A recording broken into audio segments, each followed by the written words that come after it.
Session 4C, Global Youth Peace Dialogue in the G20 Interfaith Summit 2023, Shaping World Peace and Sustainable Development through Interfaith Harmony. Day 3, Global Youth Peace Dialogue.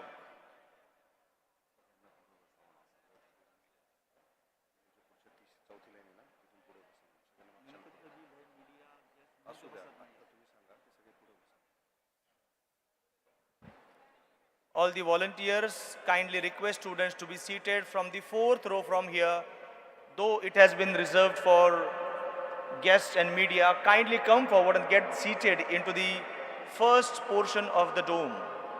I request all the students to kindly come and sit from the fifth row onwards so that we leave all the area behind empty and get occupied in the front seats. I request all my faculty members, student volunteers to guide them and ask them to be seated from the fourth, fifth row. Thank you so much for your cooperation.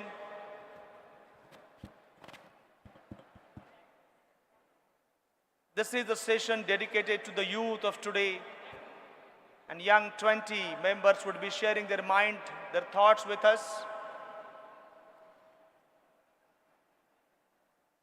Kindly occupy the seats. Global Youth Peace Dialogue, Session 4C.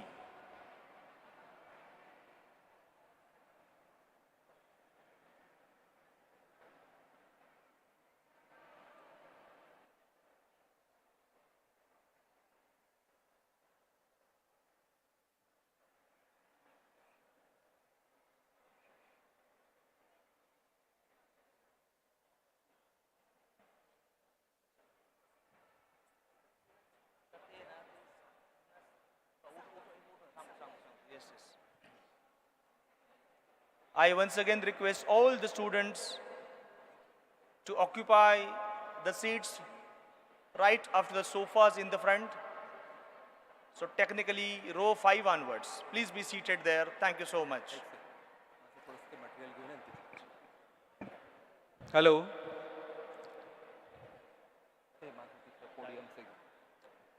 I request all the faculty members of the Peace Studies to kindly help all the students to get them seated in the front rows, please.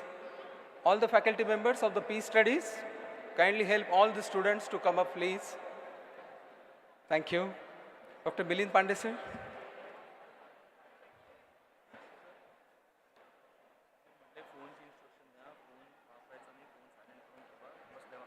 This is the G20 Interfaith Forum. The session is Global Youth Peace Dialogue, maintaining the dignity, decorum and decency of this particular forum, this summit, as well as the ethos of MIT World Peace University and MITES MIT group of institutions. All the student peace ambassadors, when we call them peace ambassadors, they are gently suggested, requested to keep their mobiles either off or then in the flight mode. Once you get seated, no movement, please. Thank you so much. Please get occupied and I just invite all the youth peace leaders to please come up on the stage. I invite Panji Saputra, Head of National Sports Affairs Division, Indonesia, to please come up on the stage. I invite Jeff Nelson and Janet Nelson, Senior Fellows, International Center for Law and Religious Studies, to please come up on the stage. I invite all the youth peace ambassadors for this dialogue session to please come up on the stage.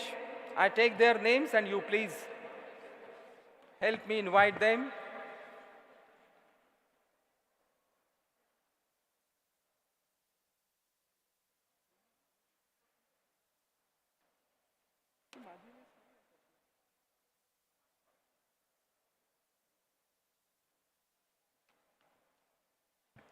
ते माझं तिथेच ठेवलं तू.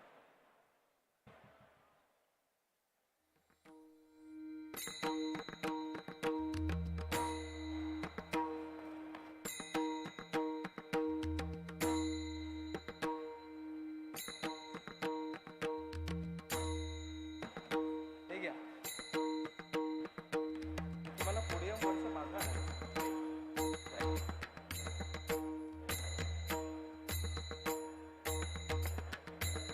So I invite now the student delegates, Zahra Al-Hilali, Akwe, Perth, Australia, Alec Berovic, Akwe, Montenegro, Yakin Sikandar, Akwe, India, Himanshu Pandey, Akwe, India, Dr. Deepak Kumar, Akwe, India, Greshma Payas Raju, Akwe, India, Ardra Prasanna Manoj, Akwe, India, Sophia Lestina, Brigham Young University, Hawaii, Aaron James, Brigham Young University, Hawaii, Prashant Ramishetty, BYU, Hawaii. We have Supriya Thorat, Andres Bonilla, Ganeshwari Virole, Uday Jain, Dharini Nashikkar, Om Joshi, Aditi Salvi, Nandini Bhalekar, Nitish Tiwari. It is all from MIT World Peace University, Pune, Bharat. So please take your seats. Thank you so much. Friends, this is going to be a gigantic session because there are many parallel sessions, there are many plenary sessions in this G20 Interfaith Summit, and all the leaders in their respective domain have expressed their version, their vision, and how the global challenges can be met. And youth have a very different perspective about how to deal, how to look at the very issues. And their perspectives matter. Their vision matters because they are the ones who are going to inherit the decisions made by today. And hence we felt that let the youth also discuss and deliberate on the very same issues also, and them in a separate session represent their vision of how to help humanity with these complex issues. And hence this specific session called as Global Youth Peace Dialogue is here. I need to mention and welcome that a particular type of book is given to all the student delegates here. It is kept with you also. If it is not given, I request volunteers to kindly give the book which started the journey of MITES MIT group of institutions. I request every faculty members to kindly help with all the students, to kindly help them with the book called Thus Spake Vivekananda. Because the honorable dignitaries on the dais, Professor Dr. Vishwanath Karad sir, in his first year engineering book, he got one of these scintillating message from the book called as Thus Spake Swami Vivekananda, and the whole history of how the unification of science and spirituality should happen in a pragmatic way, and the ultimate manifestation of that education is in the manifestation of this World Peace Dome. So this book is also given, and we request every participant, every delegate to keep this book in their pocket, because that's why it's a pocket edition. That's why revered Professor Dr. Vishwanath D. Karad sir always keeps it in his pocket. He kept it for decades together, and the manifestation we can see. So we really welcome you for this fantastic session. To know more about the basics of this session, what we are going to deliberate and discuss, I request the technical team to play the curtain raiser film on the theme of this Global Youth Peace Dialogue session. This session is based on Global Youth Peace Dialogue. This session is about how our young generation thinks about the challenges of the modern world and what are their perspectives towards the solutions of these complexities. Youth, given the opportunity, can mesmerize the world with their ingenuity and creativity.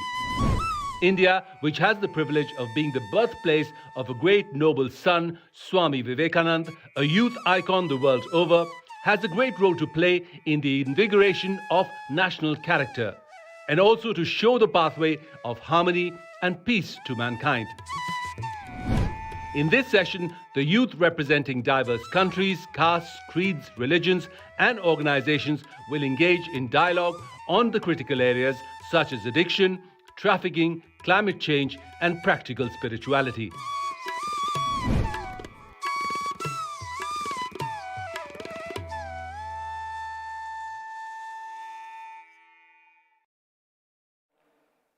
Friends, Swami Vivekananda once said that the humanity is not going from false to truth. He says that the humanity is going from truth to the truth, from the truth which is lower to the truth which is higher. So for noble son of India, Swami Vivekananda, there is nothing like falsehood. Everything is true, everything is truth, but then we need to understand the difference between the lower truth and the higher, and the pursuit is always manifesting to the highest perfection, that is the ultimate. Vivekananda always symbolizes that strength is life and weakness is death. And that's what the youth resembles, strength, courage. And the very journey of this institution is about the spirit of sacrifice as well. About the spirit of sacrifice, Vivekananda said that this life is short. The vanities of the world are transient. But they alone live who live for others. The rest are more dead than alive. So those who only live for themselves, according to Vivekananda, they are already dead, though they appear to be living. And only those who live for others, they truly are living.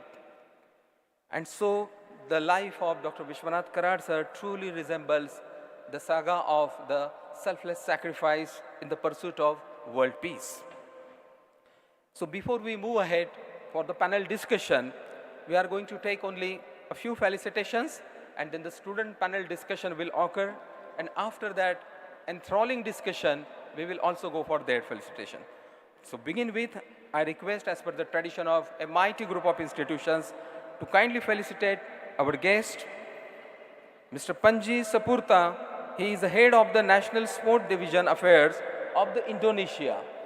So may I request Honorable Dr. Karad sir to kindly welcome and felicitate Panji Saputra from Indonesia. This way.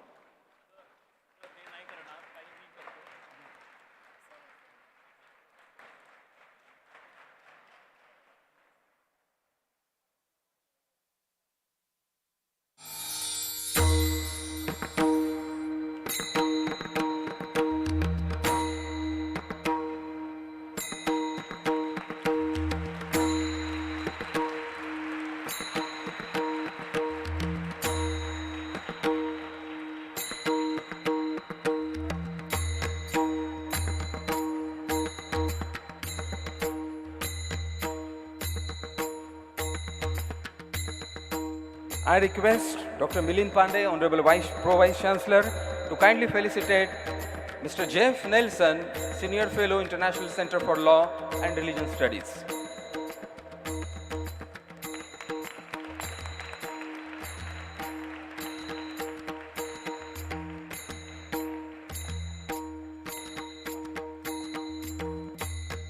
I request Ms. Janet Nelson, please come up, and request Dr. Milind Pandey sir to felicitate.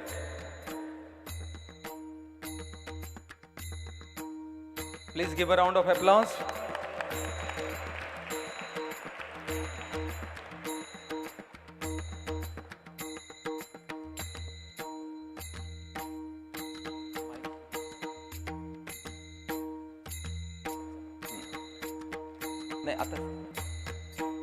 Thank you so much. So before we begin the student session, I know a little. I discussed with all the student youth peace ambassadors their version, what they want to say.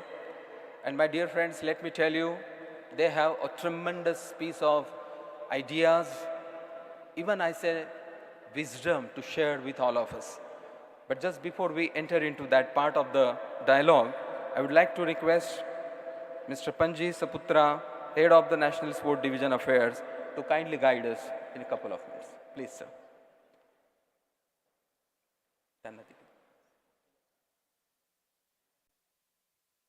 Thank you.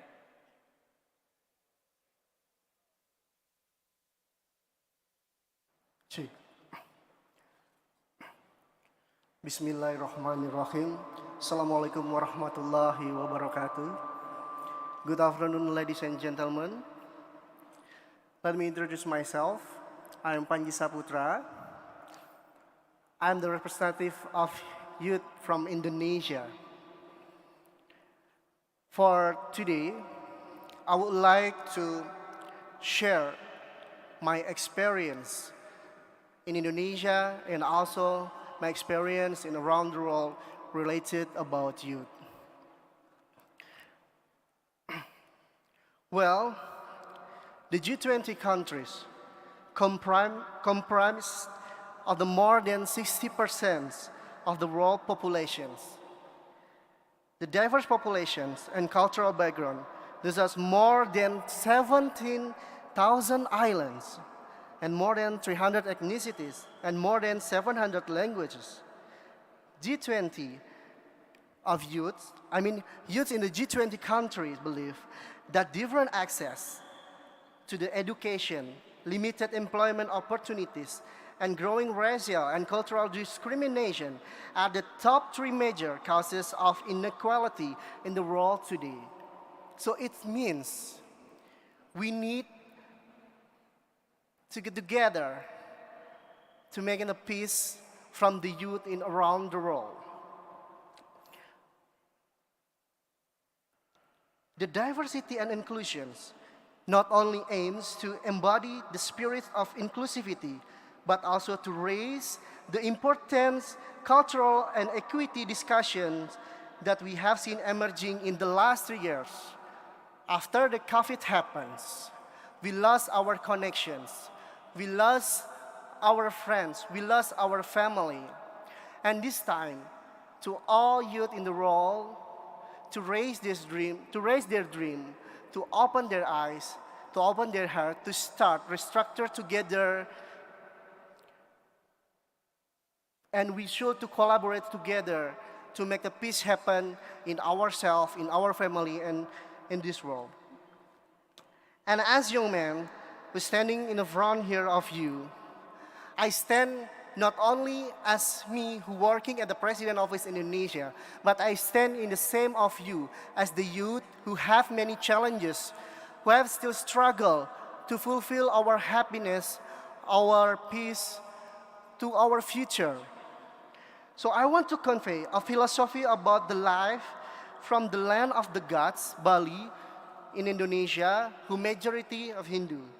Trihita Karana can be literally translated to the three-way causes or ways to happiness or harmony. The philosophy itself encompasses the three most important aspects of the life in Bali or Hindu, which includes God, humans, and nature, and the places. There's three as a basis for development of human life in Bali. Three means three, Hita means prosperity, and Karana means the causes. In Sanskrit terminology, Trihita Karana is the three elements that manifest happiness and the three factors that created physical and spiritual prosperity. During this forum, I would like to convey numbers, the things that related to youth in creating of peace. Of course, this peace does not only come from within, but also requires collaboration to make it happen. The first one, it is very important for the youth to create the creative economy for young people. It is a dynamic sector that embraces cultural diversity, contributes to the economy, keeps the society vibrant, and empowers vulnerable groups to improve livelihoods. The road to a resilient creativity economy in the new normal lies in the young people's innovative and collaborations. can you imagine? You are, as a youth, now is not alone. Through the internet technology, we can connect youth from Pune to Delhi, or maybe from Delhi to Jakarta and around the world. This is the opportunity that we should take advantage as the good, positive way to our life. The second one is about the youth social entrepreneurship. The Expo Social Business as a valuable pathway to employment for young people and also an opportunity for them to address pressing community needs. You know, they have more challenges in this case. We can see the human resources challenges. We need human resources who are expert in the technology and also to expert in the skill and soft skill. Last but not least, it's about the inclusive education. You know, no one left behind because we have the same right to get the educations. Youth in the big city and in the rural area, they have the same thing to get the education. The facilitating ease of access education, inclusive pedagogies, financial support, flexible legislation focusing on those who are left behind. So we need to encourage cultural and creative workers to experience innovative. And before that limit of time, I would like to ask the youth here and also around the world that if you have dream, just follow your dream. Focus on your happiness, focus on your goal. Don't distract with the negative thing. So keep the positive way in your mind and in your heart and always in the good intention. Thank you very much. Thank you. Thank you so much. Thank you so much, Mr. Panji Saputra, who is all the way from Indonesia, and he is from the Government Ministry of Sports Affairs. Thank you so much. Now, before we proceed for the discussion and the dialogue, I have some announcements for the participants that please, due to the paucity of time, your dialogue should limit to around 3 minutes, please. And there are certain questions for you, and as a part of that question, your response related to the piece, related to the G20 Interfaith. So thank you very much. My colleague, Dr. Sachin Gadekar, will be asking from this side, and I will be joining from the other side, and all are requested as per their schedule to participate in this dialogue.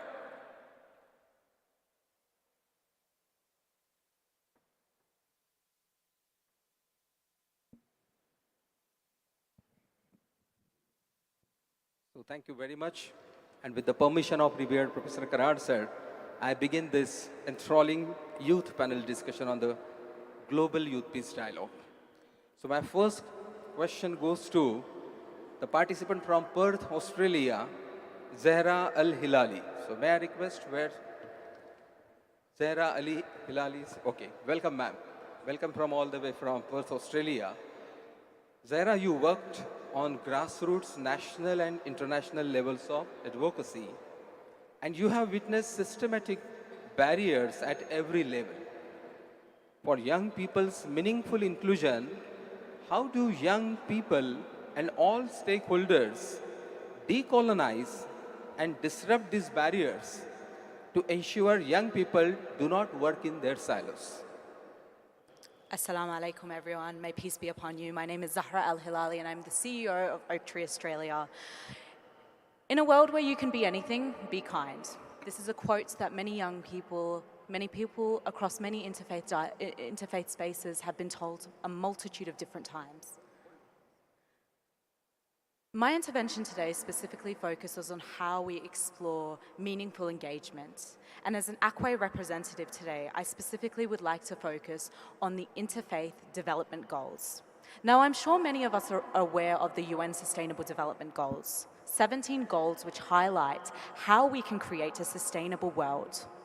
But we must recognize that beyond dialogues like this, beyond interfaith communities, unfortunately, we risk occurring a multitude of different issues that disengage meaningful interfaith dialogue. Now, my intervention today specifically focuses on what these interfaith development goals entail. and one specifically focuses on intergenerational dialogue. When we speak of stakeholders, we often focus on those with positions of power, those who are able to influence the status quo, those who are able to create a meaningful impact. But society tells many young people that young people are not a part of this equation, which is why the Interfaith Development Goals are so profound in recognizing what true, meaningful intergenerational dialogue looks like. So in my suggestions today in answering your question, I specifically focus on how we create platforms and engagements to spiral intergenerational dialogue. It is platforms where we are able to engage a multitude of different stakeholders, where we are able to bring our perspectives to the table, but dialogue is not enough. Dialogue will never be enough. How do we bring our voices collectively to build change beyond the rooms that we are a part of? And that is what is missing in spaces that bring together stakeholders or are already disrupting the status quo. We will never be able to disrupt the status quo until we facilitate true, meaningful dialogue that is simply presented in the Interfaith Development Goals. So I recommend everyone here exploring Akwei's website and having a look at the Interfaith Development Goals, because this is a branch that is systematically excluded from how we create cohesive and peaceful environments. Thank you very much. Thank you, Ms. Zara, for pulling us onto thought of from dialogues to actions. Thank you so much. Now I would like to invite Alec Barovic. You have been a political scientist, activist, a PhD candidate in human rights from University of Padova, and an Ackwei Fellow. So my question would be, what is the role of young people in Balkan region in the process of peace building and reconciliation? Hello, everyone.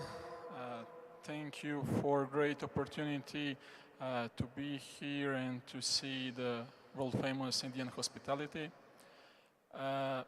I'm coming from Montenegro, one of the smallest countries in the world, located in Southeast Europe. This beautiful city of Pune has around 8 million citizens. My whole country has 600,000 citizens. I'm also coming from the region of Western Balkans, which were devastated by terrible wars back in the 90s. 25, 30 years after those wars, we still today have huge problem with rising nationalism that is threatening to repeat the history that we told that is years behind us. So, as in every society, youth is playing a crucial role in reconciliation and peace building. When I talk about the wars in the 90s and the split of ex-Yugoslavia, I would say that those events happened because we didn't know enough about each other and we haven't seen those differences among us as something that unites us and not something that divides us. Unfortunately, another one prevailed. So, in the current period of time, I think that education and dialogue among the youth presents a very important role in peace building and preventing the conflicts. So, in the Ackwei, we are using the concept of peace through dialogue.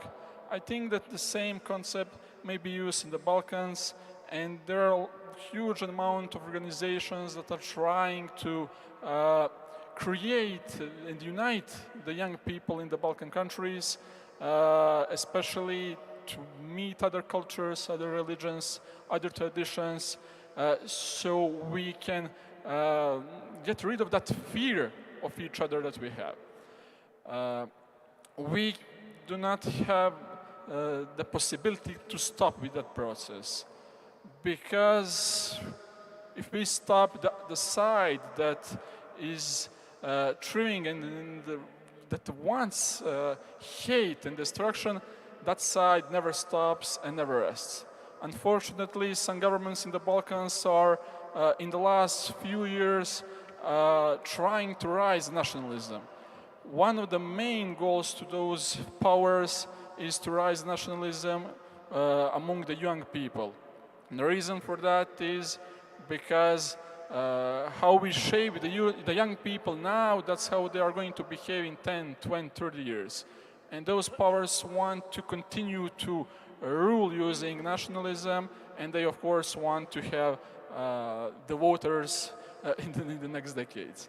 So I would say that those are some kind of grounded nationalisms. So once again, I would like to call for dialogue.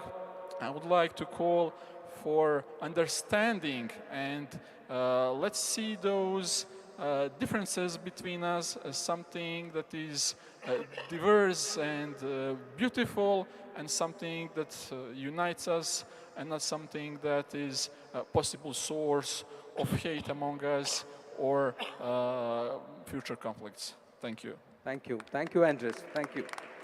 Thank you, Alec. Thank you so much. And let's welcome our Executive President, Shri Rahul Karad, sir. Welcome with a big round of applause, all the youth ambassadors. Thank you so much. You must have heard now ACUBE. So let me tell you that ACUBE is the official youth organization, youth wing of the G20 Interfaith Forum. And we have got delegates from ACUBE UK, ACUBE Montenegro, Worth Australia, Lebanon. We have got United Religions Initiative organization also, their delegates, Religion for Peace, as well as from BYU, Hawaii. So we have got a host of organizations joining here in the youth dialogue session, along with the MIT World Peace University. So my next question goes to Andres Bonilla. He is an environmental engineer with 6 years of experience in the coating industry as sales manager. He is an adventurer who likes to travel around the world and discover new cultures. So, Andres, question to you is, do you think that the generation today needs mindful education while walking on the path of peace? Good afternoon, Ajichishi, Paukikuna, Panikuna, Ajishamushka, Hatun Yachagwasi. It's my local language in my country. Thank you for your question. Yeah, of course, not just the young people, not just the scholarship, also everyone. Why? Because most of the time when we are in our daily activities, we are not conscious about the things that we do. But sometimes, just sometimes when we are alone, for example, we can feel how we can read, how we can sleep, how we can see. Just in that way, we are making mindfulness, because the conscious mind is present, no more than that. I need that the mindfulness is an important topic that needs to be introduced in all the schools, because just in that way, the best knowledge could have our students around the world. I come from a little country like you, Ecuador, South America, and I appreciate that I am invited here. I know that we have a word, summa causa, means mindfulness life. We need to share our knowledge to have a better society between us. The mindfulness education inquires a purpose. When the purpose is experienced in a mindfulness way, we can have acknowledgement without dogmas, without absolute truths, without absolute statements, without intolerance. The world is changing now. Every day is changing. So we need a new kind of leaders that can face that kind of problems, social problems right now. Yopachani. Thank you, Andres, for that wonderful interaction and the importance of mindful education. Now, would like to invite Dr. Yakin Sikandar. Sir is a PhD in clinical psychology, IB in Haldun University. And my question would be, in regions with diverse religious and cultural backgrounds, what collaborative efforts can be made to create safe spaces for dialogue and mental health support that empower vulnerable groups and promote peaceful coexistence. First of all, as we are talking about peace and dialogue, so let me invite you all with the Muslim greetings. Assalamu alaikum wa rahmatullahi wa barakatuh. May God's peace, mercy, and blessings be upon you all. I'm here representing the organization A Common Word Among the Youth, which works for peace and dialogue among the young people. As a professional, I am a psychotherapist, and one of the things that we do in therapy is creating safe spaces. And that's why when we talk about safe spaces, this term is really dear to me. And why is that? It is because as human beings, we are storytellers. We are continuously creating meaning. And when stories are told in safe spaces, where one does not fear judgment or persecution, it is then only once such safe spaces are created, then only people open up, and then only we can have peace and dialogue. When people are not threatened, when people feel calm, when people know that they can trust others, they can trust the system, they can trust the government, they can have trust. That's the most essential thing about safe spaces. And one of the things that we see in marginalized communities, for instance, is that marginalized communities always feel threatened through power or through other means, which is why such safe spaces need to be created. I mean, over the last couple of days in this Peace Dome, we have been talking a lot about how religion promotes peace and tolerance. And we know that. But the real question that we need to ask is, what is holding us back from achieving that? Rumi said this. He said, your task is not to seek love, but your task is to remove the barriers within yourself that are stopping you from realizing what love really is. So instead of asking ourselves about peace and about dialogue, let's ask ourselves, what is stopping us in this country? Is it caste? Is it our color? Is it religion? Is it gender? Is it identity? Are these the barriers? And if these are, how do we go ahead in removing them and creating spaces where people feel safe? Just like the SDGs, peace and security is the 16th SDG. At ACWAVE, we have what we call as Interfaith Development Goals, IDGs, and we have 10 goals. And goal number 8 would actually be using religion as a tool for peace. So we should all make sure and try how religion has a role in promoting peace, so that religion is not weaponized, rather it's used in order to create safe spaces. And let me tell you a brief story from this land. When the Parsis were persecuted from 8th to 10th century in Iran, they come to India. And the Indian king at that time, which is Jadi Rana, the priest of the Parsis, he goes to him and says, we have come from a very far land and we need some space. So the legend says he had a jar of milk in his hand, which was full till the brim. So he tells him, we don't have any space. You know why? Because just like this jar of milk, we are full. So what the priest does is he takes some sugar out of his pocket and puts it in that milk and says, we are not going to take any extra space. All we're going to do is just sweeten up the community which is already thriving here in India. Now that is the creation of a safe space. And the result of that, be it Tatas, be it the Homi Bhabha Atomic Center, all of them are from the Parsi community. So safe spaces need to be created, and we have a deep role in that. But the idea would be through peace and dialogue, communicating with each other, which in conclusion reminds me of a quote of Martin Luther King Jr., who said that people hate each other because they don't know each other. And they fear each other because they are not known to each other. And they don't know each other because they don't communicate with each other. And they don't communicate with each other because they have been separated from each other. So our aim should be, in this Peace Dome, to remove this hate, fear, and distances and barriers that we have built, and try building bridges that connect instead of walls that hold us back from each other, that divide us, so that we really reach the true essence of what really matters: peace, safety, and security. Thank you very much. Thank you. Thank you so much,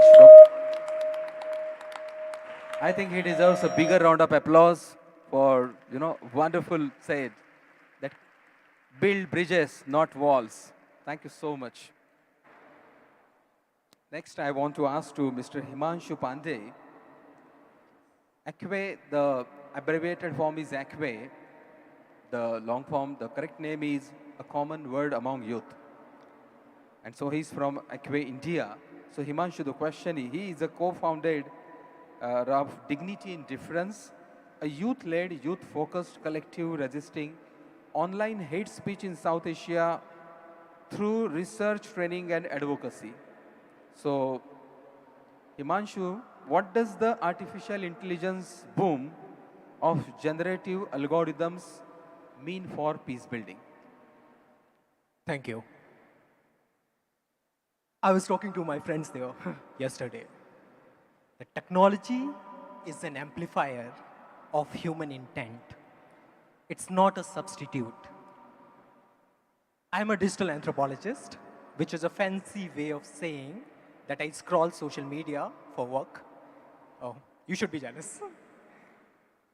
Oh, I'm sure that everyone has heard here of ChatGPT. Some use it to write crappy poems for their partners. Most of us use it for writing emails. And a large number of our young people here might be using it for their classroom assignments. Very recently, we uncovered thousands of social media profiles running an online automated hate campaigns against minority in South Asia. Hate is manufactured at a scale, and we should be afraid. We can build very wonderful interfaith frameworks, nurture communities that stay together, stick together, but these online hate campaigns can reach at the homes, delivered directly to the next mobile. And with enough dose of them, people start hating each other. So I don't have much to say, but it's A, B, C, D, E, F, G, H, I. No, not the entire song, but A, B, C, D. And that is, AI is it's in our daily lives. The opportunities and threats that it brings are real and very near. Recognize and accommodate them within interfaith community programming. Break the echo chambers. Talk, listen, and build bridges with people who aren't like you, who don't act like you, who don't come from same communities, and who belong to a different identity. Bring genuine curiosity for others. Co-create with youth. That's also ACWE Interfaith Development Goal number 4. The leaders of tomorrow are here. And any substantial change accommodating the interfaith framework cannot take place without them. And it can't be patronizing. It can't be like, we are elders than you, we will tell you what to do. This generation is growing up in a very different reality than you did. Just like you did in a reality that was very different than your previous generation. Come to us as an equal, talk, and then maybe we can make peace a reality, purely intergenerational. Digital literacy is also another essential skill. Make sure all of us have tools to discern truth in the camouflage of information dump. Also, because of the irony of today and yesterday, it is lost on me, decolonize. What's up with our love for white skin? A truly peaceful world is built on ideas of equity. It's not on power relationship. Let our mind be free from the chains of the past. And I'm hoping that I would be able to see it in at least next few hours here. With that, I'm paraphrasing the founding statement of UNESCO. Since wars begin in the minds of humans, it is in the minds of humans that the defenses of peace must be constructed. May we be less hypocrite. May we be more curious about each other. May we be more compassionate. May we build leaders of tomorrow whose kindness isn't lost with power. Thank you. Thank you so much, sir. Who better than his generation is a digital generation would be happy to interact you post-session, but thank you so much for your words. May I now invite Supriya Thorat, a student of MIT World Peace University. She represents rural Bharat and is proud of her roots and ethos. She wants to contribute to the development and conservation to the roots she comes from. She is an MBA student and a chef too. Supriya, my question to you is, how to solve rural women's issues regarding education? Thank you, sir, for giving me this opportunity to answer this question. Good afternoon, everyone. Today, as we all know, women are near about half of the world population. Women are important pillars of our society. They have potential to contribute and play a significant role in our society. In G20 summit, our Honorable Prime Minister said that global development is not possible without women participation. This information boosts my confidence to work on women empowerment because as I represent a rural background, women facing different issues related education, they only work in agricultural sector, collect some money and take care of their families. But as a student, we have to take one step ahead. There are different governmental schemes which are helpful for women empowerment. For example, Beti Bachao Beti Padhao, Nari Shakti Puraskar, Mission Sakhi. In our MIT World Peace University, various programs conduct like corporate social responsibility, rural immersion program. With the help of this program, we can promote rural and Adivasi areas women's, try to understand their problems and come up with the solution. It is our endeavor to make our Bharat as a Vishwa Guru. For that, we have to need to empower our women so that they can positively contribute their work to our nation building. For example, our Honorable President Draupadi Murmu, Finance Minister Nirmala Sitharamanji, India recently launched Chandrayaan-3. In that, our ISRO women scientists contribute their hard work to our nation building. To conclude, sometimes an angel, sometimes an hellraiser. Sometimes an angel, sometimes an hellraiser, always strong of women. Thank you. Jai Hind, Jai Bharat. Thank you. Thank you so much, Supriya. Thank you so much. So well said. Next, I want to ask Dr. Deepak Kumar.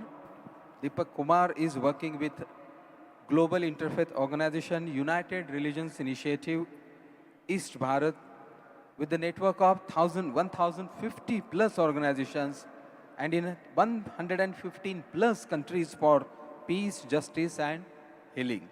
So, Dr. Deepak, how millions of underprivileged and slum children can get quality education for those who are going to school? Remote children, they have no schools, and how they can be part of this sustainable educational transformation?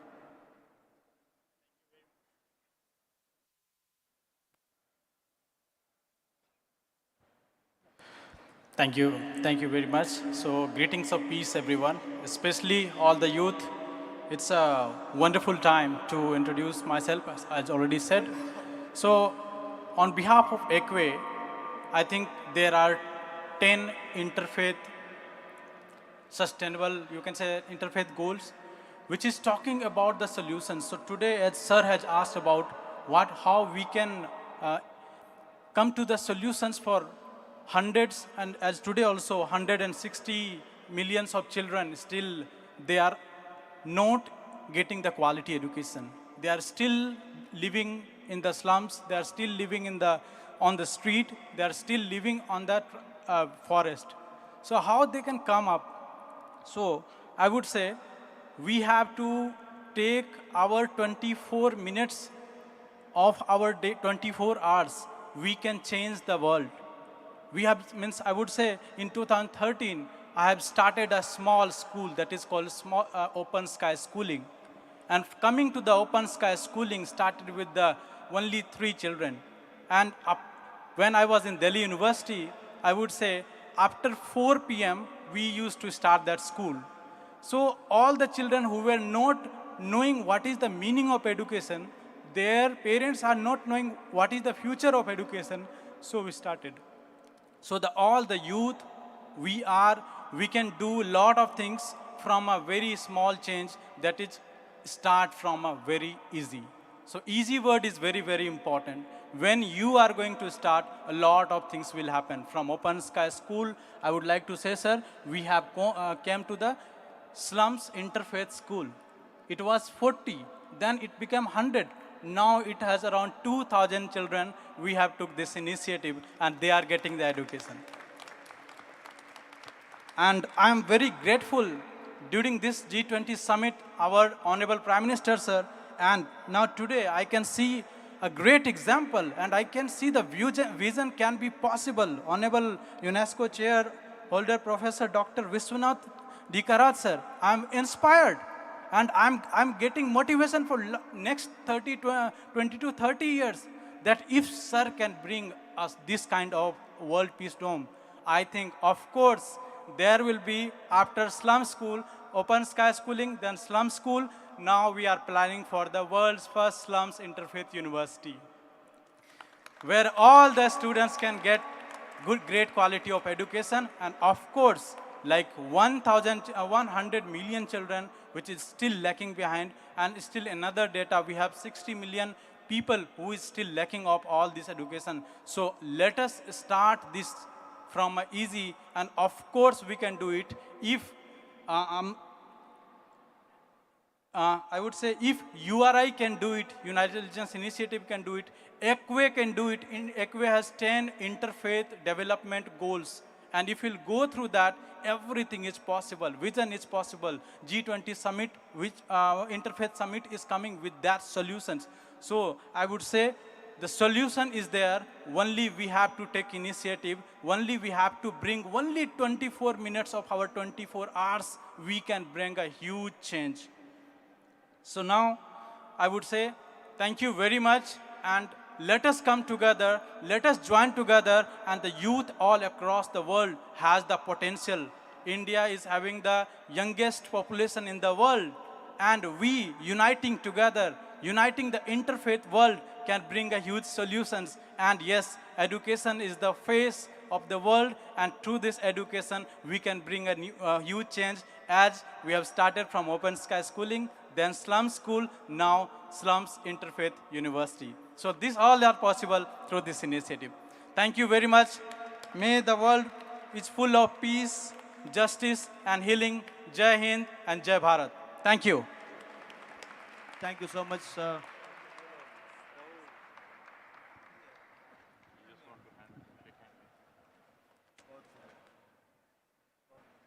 Big round of applause, my dear friends. Thank you so much, sir. May I now invite Ardra Prasanna Manoj. He's been an enthusiastic peace builder and youth peace ambassador of United Regions Initiative, URI, has been part of URI since childhood. She has been elected as the Secretary General of a global peace campaign named 1 Billion Youth for Peace, to reach 1 billion youth for peace building by fostering empathy and advancing common action among people of diverse faith through shared efforts. So my question would be, how can youth create a peaceful future? Thank you so much, sir. Good evening, everyone. So no task is much more important than contributing to the establishment of firm and enduring peace for all mankind. So youth is a symbol of strength. So youth is actually the change.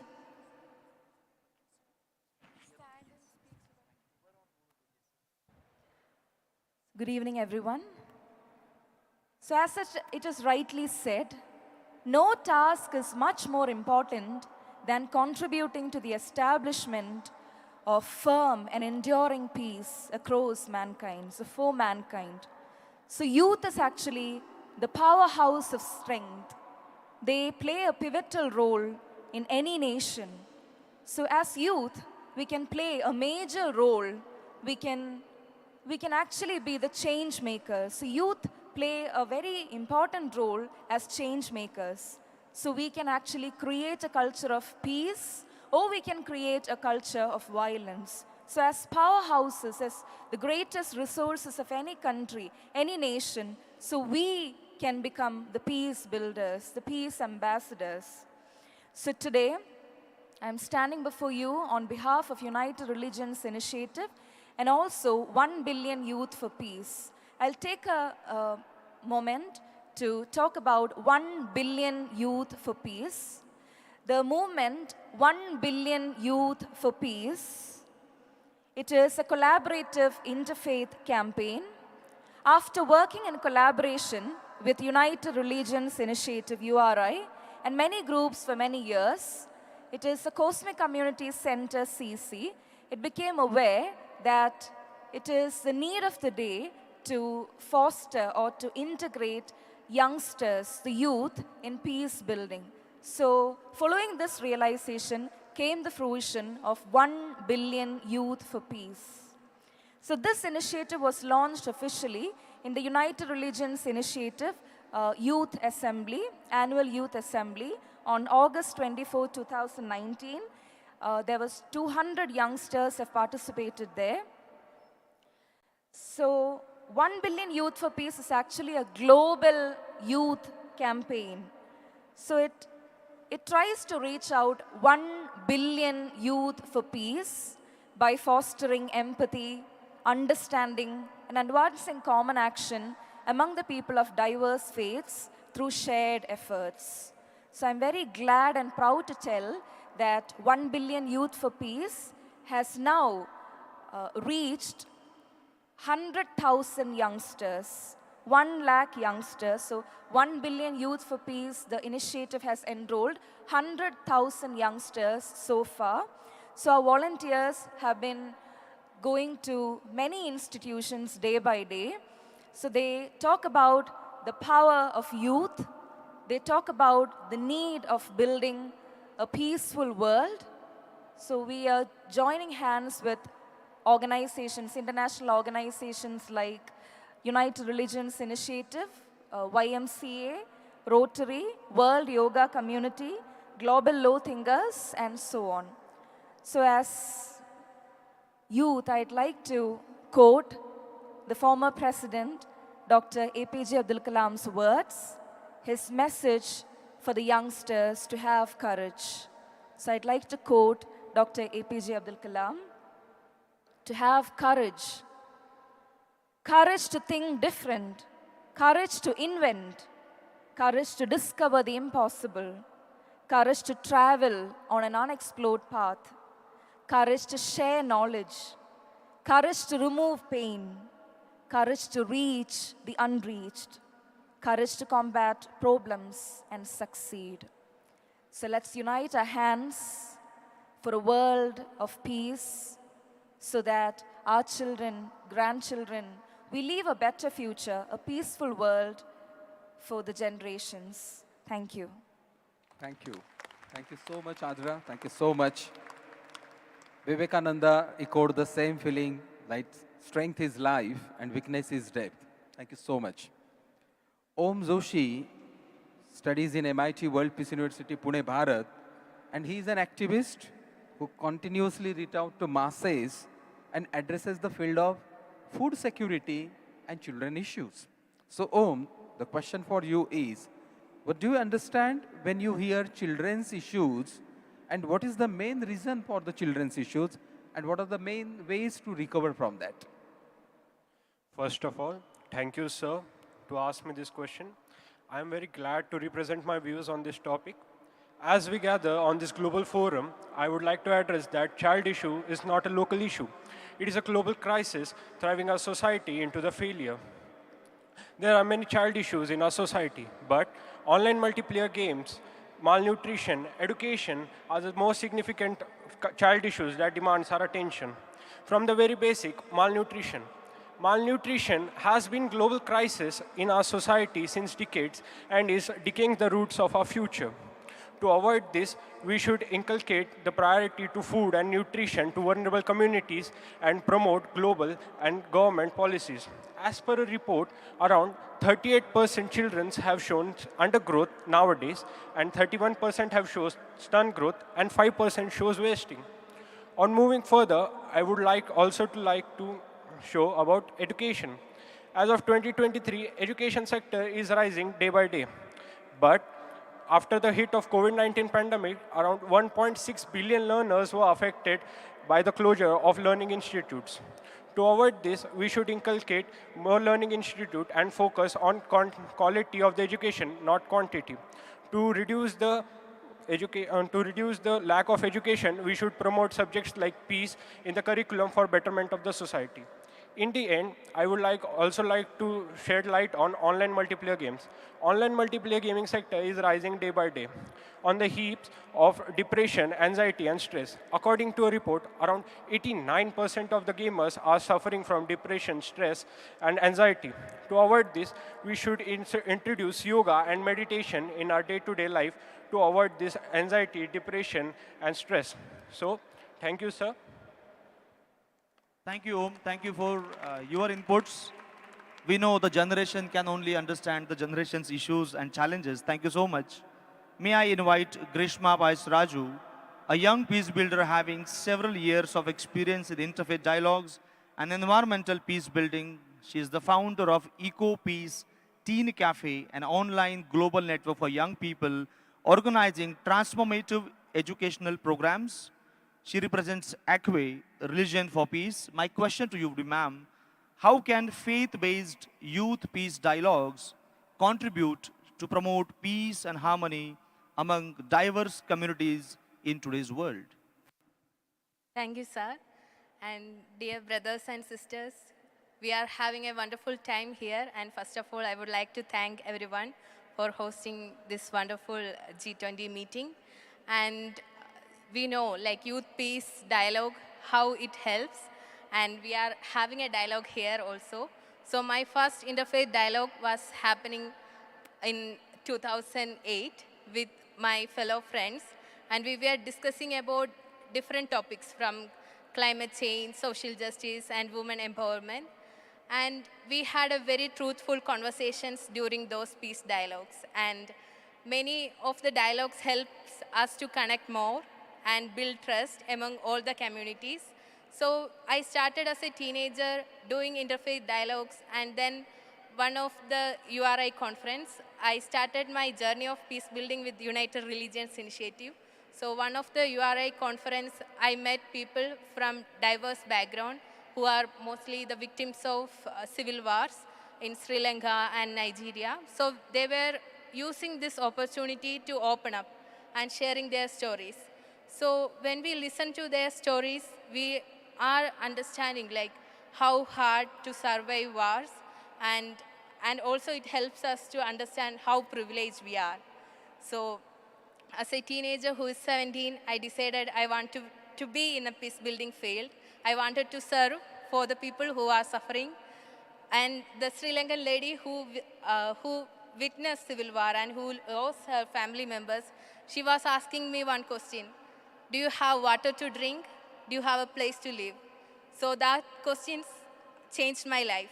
So that's why I said, like, youth peace dialogues can change the world through having conversations. If you check the definition of dialogue, we can see it's a way of communication with two or more people.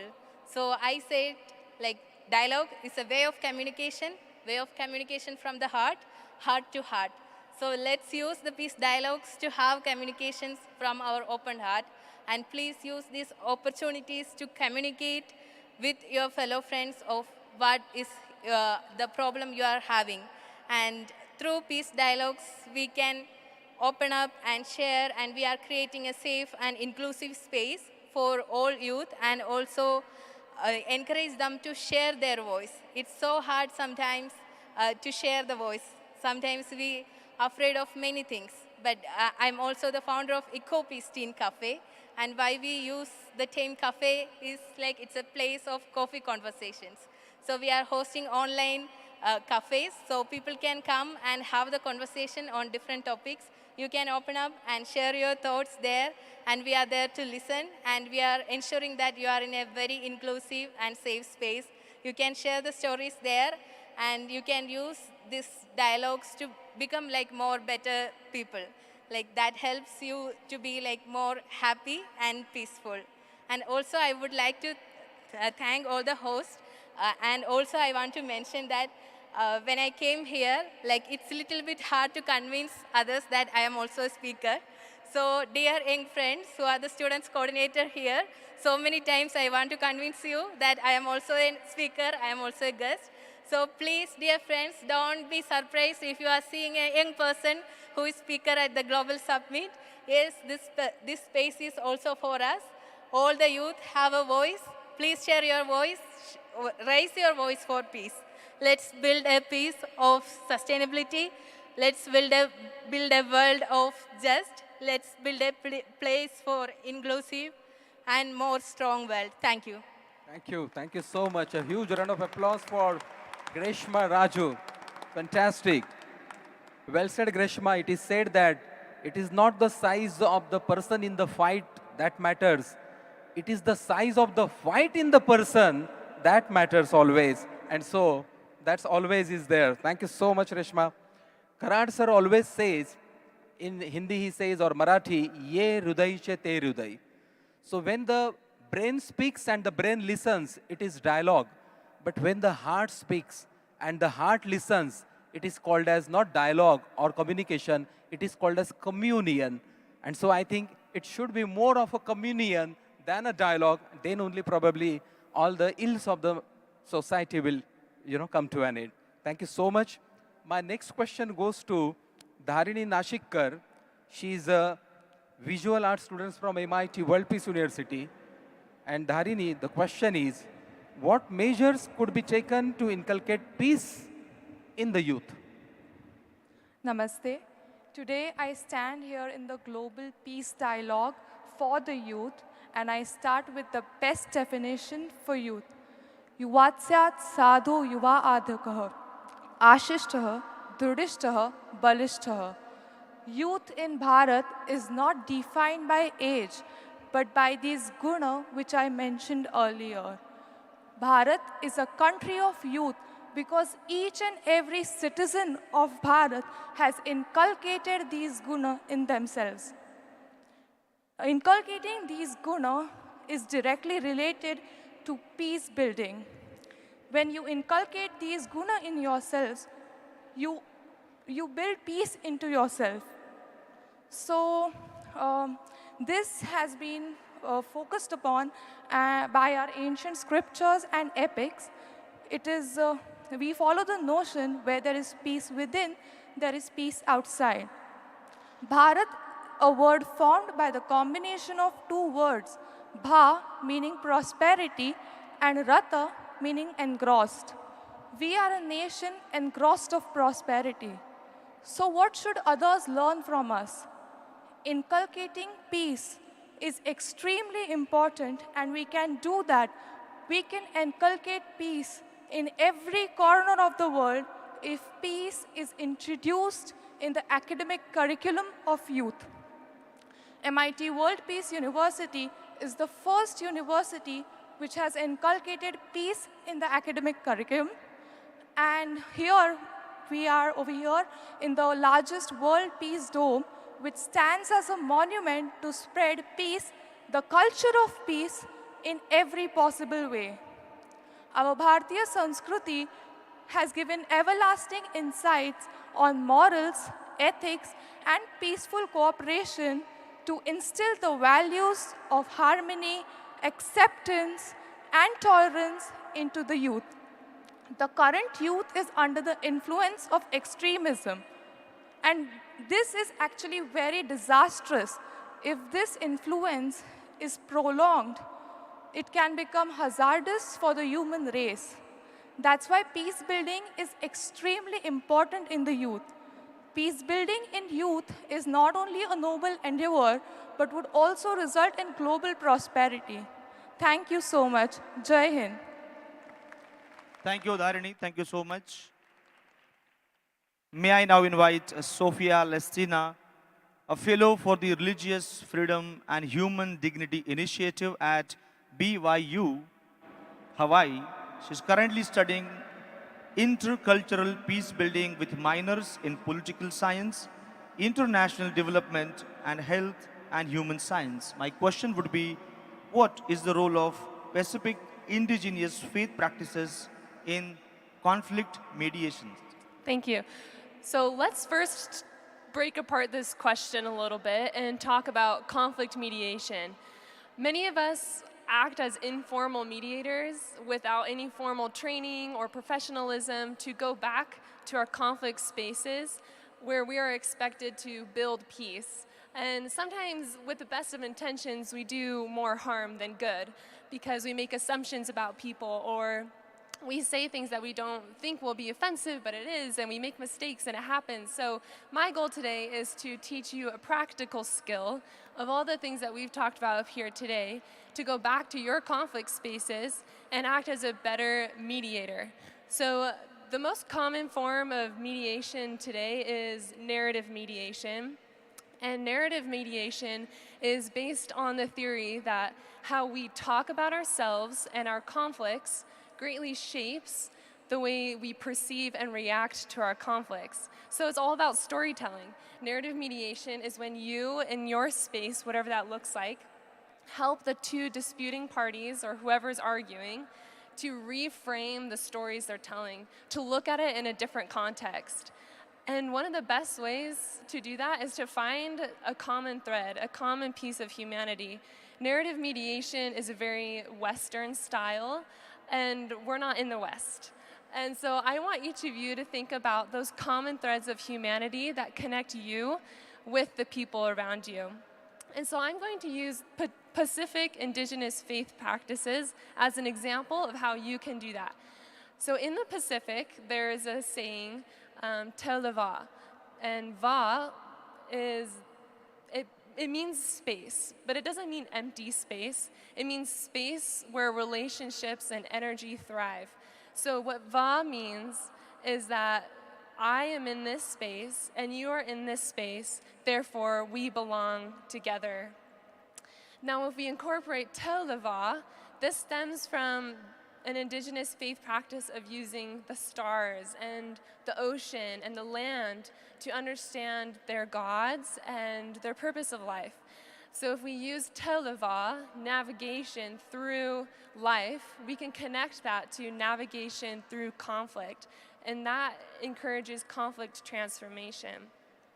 So tel le va is just one way that Pacific Islanders are adapting their conflict spaces to be more productive and more informed. And so I would like to invite each of you to consider your own cultural, ethnic, political, religious backgrounds as you return out of this peace dome and you go back to places where people are fighting and arguing, whether in person, whether online. And I want you to consider those common threads of humanity that can unite you. And I want you to reframe the story. Help those people tell their story differently, a place that's more positive, constructive, so that we can move forward with an actual skill to do more good than harm. Thank you. Thank you. Thank you so much. Thank you so much. Just before inviting the next participant, I just want to make mention of Bharat, because revered Karatsad always says that the definition of Bharat, Greshma also said correctly about Bha means prosperity and Rat means the constant pursuit. This session is based on Global Youth Peace Dialogue. This session is about how our young generation thinks about the challenges of the modern world and what are their perspectives towards the solutions of these complexities. Youth given the opportunity, can mesmerize the world with their ingenuity and creativity. India, which has the privilege of being the birthplace of a great noble son, Swami Vivekananda, a youth icon the world over, has a great role to play in the invigoration of national character and also to show the pathway of harmony and peace to mankind.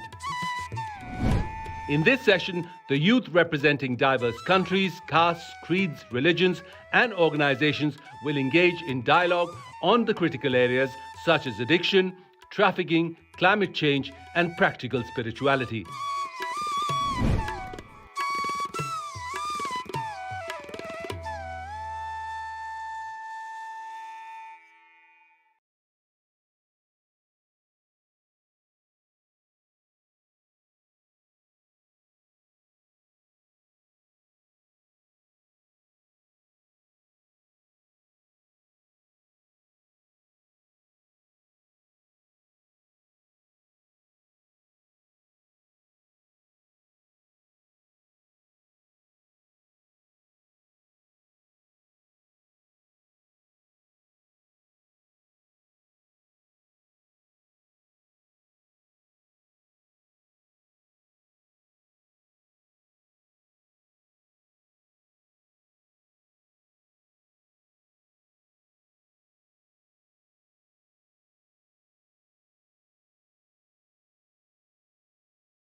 And this question is really important, especially for the youth. Something very important which I would like to tell you all about myself is that I come from the family where we have a lot of interfaith marriages. So when I was sitting over there, when I saw all the leaders, I didn't feel very different. I felt like I'm sitting with my family. So as we try to understand this question, so we are trying to understand how these ethics, how this religion and technology can go hand in hand. Because a lot of times we see that people, don't want to add these things together. But as we are youth, we are moving forward, we are developing. We need to understand that these three can be really beneficial for our country and for ourselves. As I was growing up in my family, I understood that religion is not a problem. In my family, people come from different religions. They always taught me that a language of religion is love. So it was not a problem at all. And I am an information technology student, IT, so I love technology a lot, and I'm using it for a better way. But where do we go wrong? Why does it all this, chaotic environment because of all this? Well, I feel that there is a quote which I really enjoy. It says, Yatra dharmastra jayaha, where there is dharma, there is victory. Well, we need to understand that historic part of this, that technology has been used in ancient times till now, and it has never been a problem. It has always been an important part of our growth. And to make this technology, it's always the ethics and religion influences has been used. If we see our ancient, monuments, we are always been surprised, how did they do that? How did they make it? It's always the technology. It's just with time, the technological ways are changed. So throughout history, religions have acted as a moral compass, guiding societies towards ethical values such as compassion, justice, and tolerance. Today, technology enables us to amplify these timeless principles on a global scale. Religion and technology have coexisted for centuries.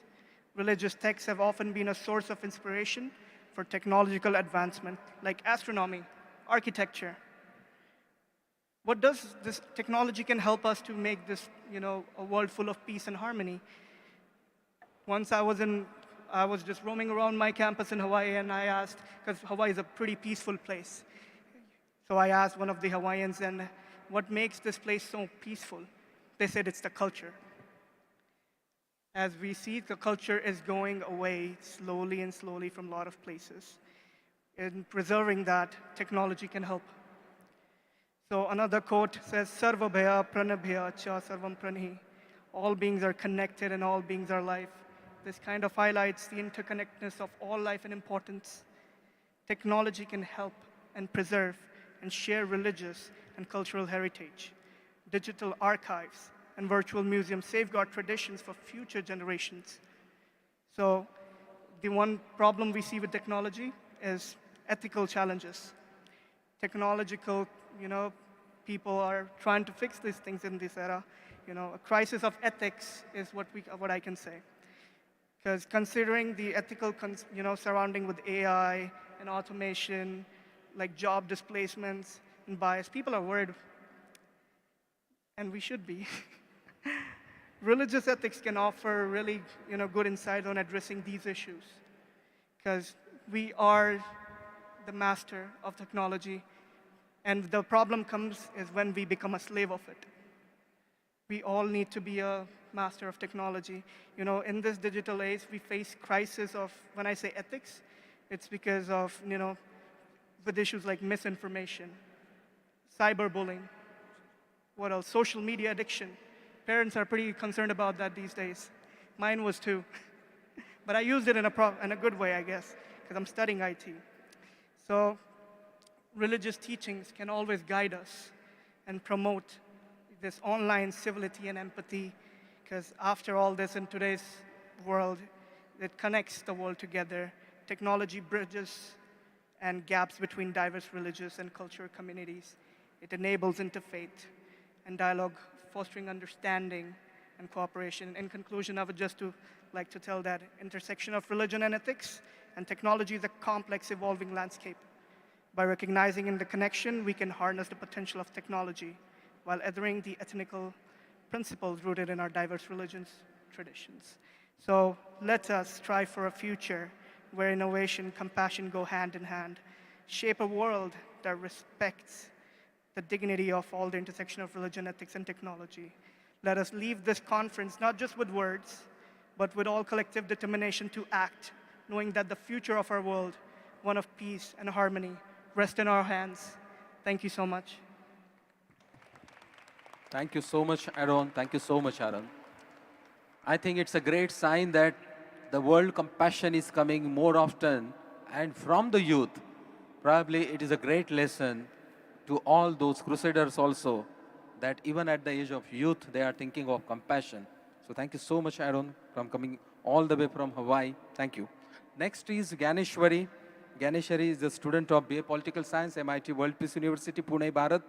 And she has a remarkable efforts in environmental engineering, preservation, social work. She has a strong spiritual foundations which guides her actions and imbues her work with compassion and empathy. Again, the word compassion makes her an inspiring advocate for positive change. So, Ganeshwari, what are your views on importance of religion and ethics in this era of science and technology? Thank you, sir, for your question. Namaste and good afternoon to one and all present here. Dharmo dharnat dharmo ityahi dharmo dharyati praja. Dharma or religion is a way of life. It is way of worship, it is way of thinking. It is a antarik vritti, it is a inner conscience. It is a sanskars and it is a mindful way of living for the betterment of society. Then, does the religion which we follow teach us ethics? If it does teach us ethics, then why we are in the blind need to protect humanity above our religious or ethnic identities? And if all the religions are supposed to have their own identity, then why they all have same policies like do no harm? Ekam sat vipraha bahuda vadanti. That truth is one, why is interpreted in different ways. Here, I come from a culture where Maryada Purushottam Prabhu Sri Ram says, Maryantani Vairani. When even the real ones of Ravana were not ready to do his funeral, Prabhu Sri Ram did it, even when he was his enemy. And in recent times, modern times, we see that soldiers and dead bodies are being tortured in an hilarious way. Where are we? In the rich heritage of India, we have Upanishads, we have Vedas, we have scriptures like Gita, Jnaneshwari and Tukaram Gatha, where the divine principles and laws of life and the scientific realities of Mother Nature are already being mentioned. And yet we think that they are the innovations of recent centuries. When thoughts and ideas are not generally considered as forms of technology, we need to understand that science and technology is being developed from thoughts, is being developed from questions, and is being developed from reasons.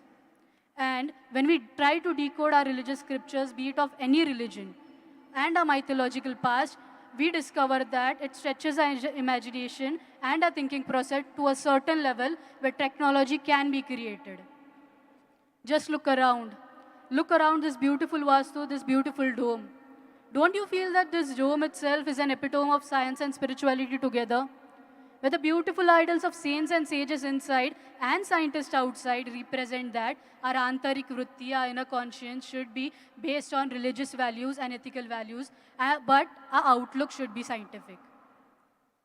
Here, in this modern age, we want technology to foster, but we still need a base, a foundation based on our ethical and religious values, where science and spirituality takes over. And I firmly believe that science and spirituality together will do wonders for us as humans. Thank you.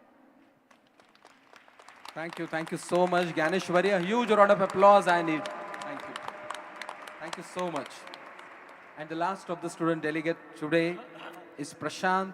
He's from Hawaii. He's studying there in Brigham Young University. It is his first time he's ever attending such a summit in the large stature, and he is very pleased to be in the midst of all of us today. And so, Prashant, what do you think we should do to be a better peacemaker in this world? Where is Prashant? Here. Yes. First of all, thank you so much for your sweet introduction. Appreciate it. I also feel immensely pleasure to be here in the same stage as the honorable leaders and global peacemakers to be addressing us last couple days in this prestigious summit.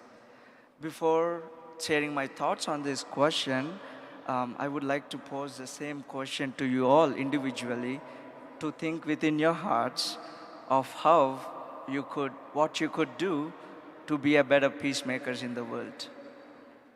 When we think these in the hearts, and the other question that comes up and the thoughts that I want to touch up is big whys. Why do we want to be peacemakers? And what is the rush in that to be peacemakers while I'm still youth, right? And these are the thoughts that I want to touch on and start with that our beloved father of the nation, Dr. Karamchand Mahatma Gandhi, ji said, be the change you wish to see in the world. So I want to invite you all to be that change and as a youth of this nation to step up to be a peacemaker of the world. Given the condition of the world right now, even though we all are learning about peacemaking and all other things, we also have been coming up with little conflicts, also fights and blood right up there. So we have that opportunity to be a peacemaker in the world and change that conditions and make the world a better place. And the other one is how the world-renowned leader, Nelson Mandela, mentioned the youth of today will be the leaders of tomorrow. So he's exactly talking about you all and I, that we are youth today, will be leaders tomorrow. So there is an immense need for all of us to prepare from now on to be leaders and also peacemakers in the world. On that note, I would like to share a proverb my grandmother teaches since my childhood. It goes like this in Telugu. It says, "Mokkai vanganidi manai vanguna," which translates, if the plant doesn't bend, how can we bend the tree? So that's why, even in our youth, we need to start preparing to be a better peacemakers in the world and help this world and be that change in the world. And I would like to conclude with a quote saying, we came out from the quote saying, sky is the limit, because we already have footprints on the moon now. That brings us the immense opportunity and need for us to be peacemakers as youth. And thank you. Mahalo.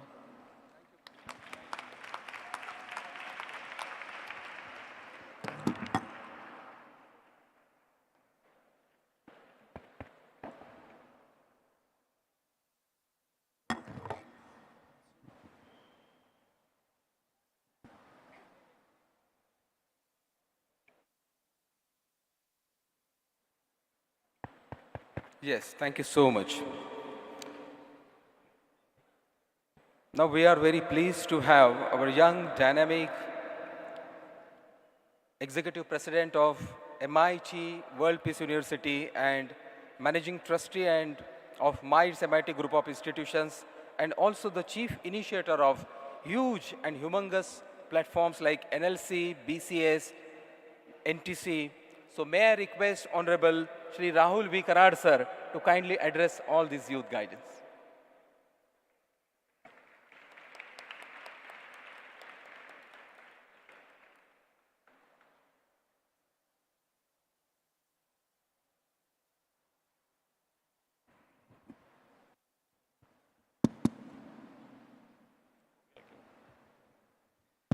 Yeah. Okay, thank you. So I have no words to express my happiness. I must say that all my compliments and all those feelings and emotions for all of you, the youngsters here sitting, since we started long back the platform called Bharatiya Chhatra Sansad and Indian Students Parliament, National Women's Parliament, and various such platforms we have initiated under the aegis of MIT World Peace University, MIT School of Government.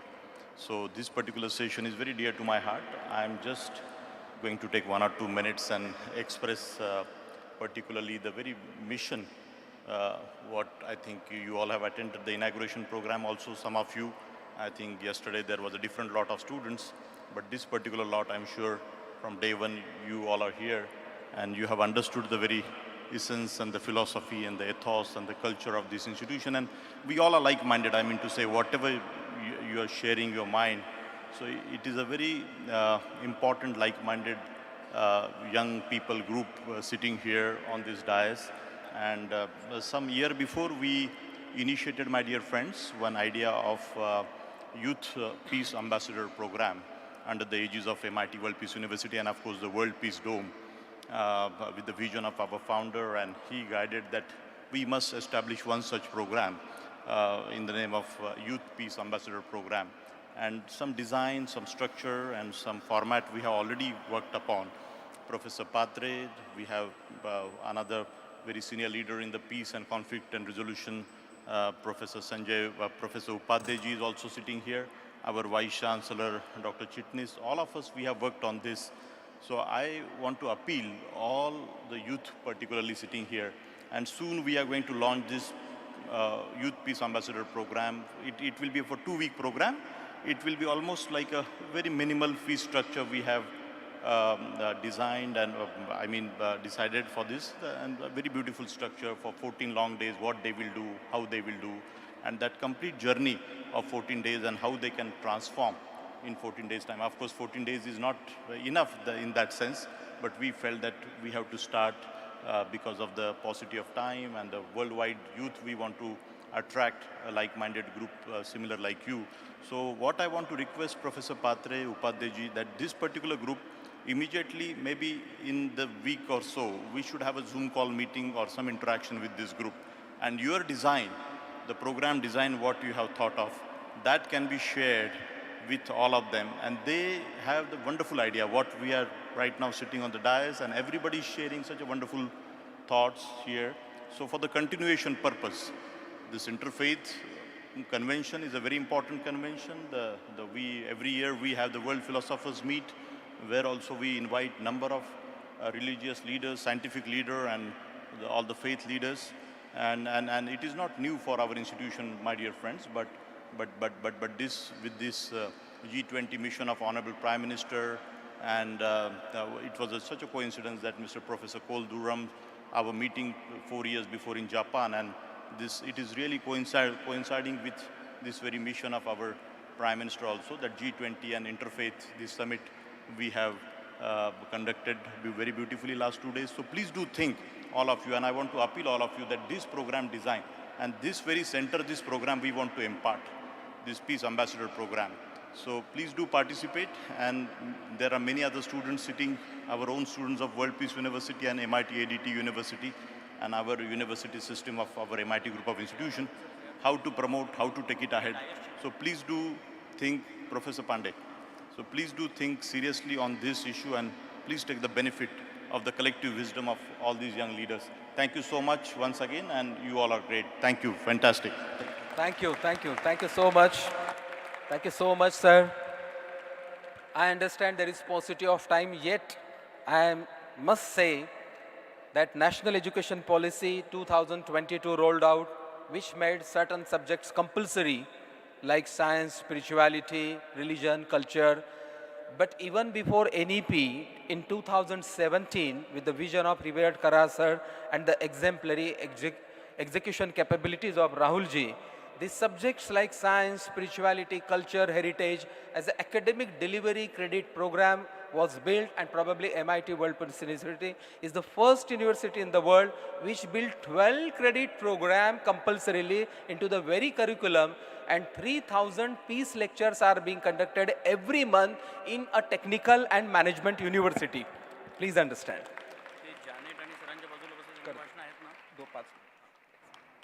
Thank you. Yes. And so, just going ahead in the program,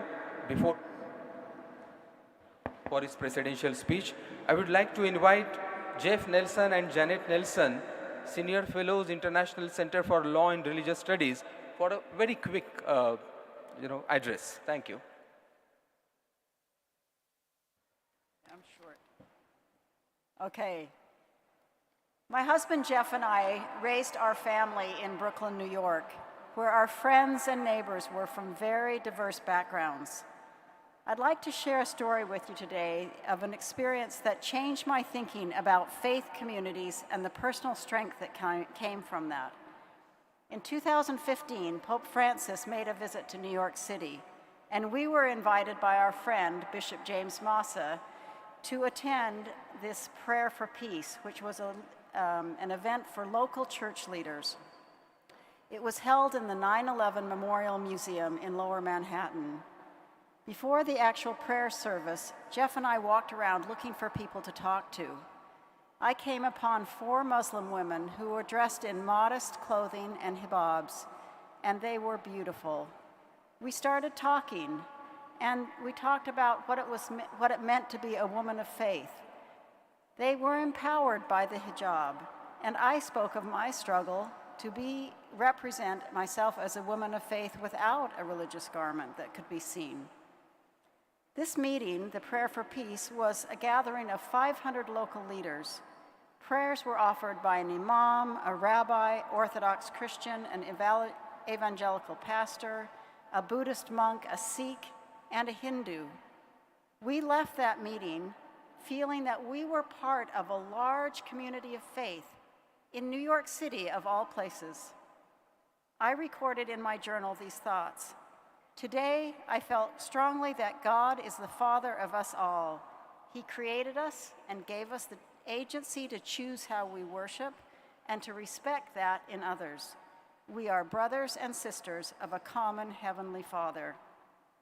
Jeff and I have been involved in promoting and defending religious freedom for many years. In many of the events we attended, we noticed that there was a lot of gray hair and a lot of talk. As we pondered a way to involve younger people, we came up with an idea that we call Heal the World, from the Hebrew Tikkun Olam. It's a diapraxis idea where dialogue and action are combined. Heal the World are events that create opportunities for youth to feel a part of a larger faith community, learn about the importance of religious freedom, and build a greater understanding about and respect for each other's beliefs, which will end conflict and bring peace. Now I'm going to turn it over to Jeff to explain a little bit more. Go this way.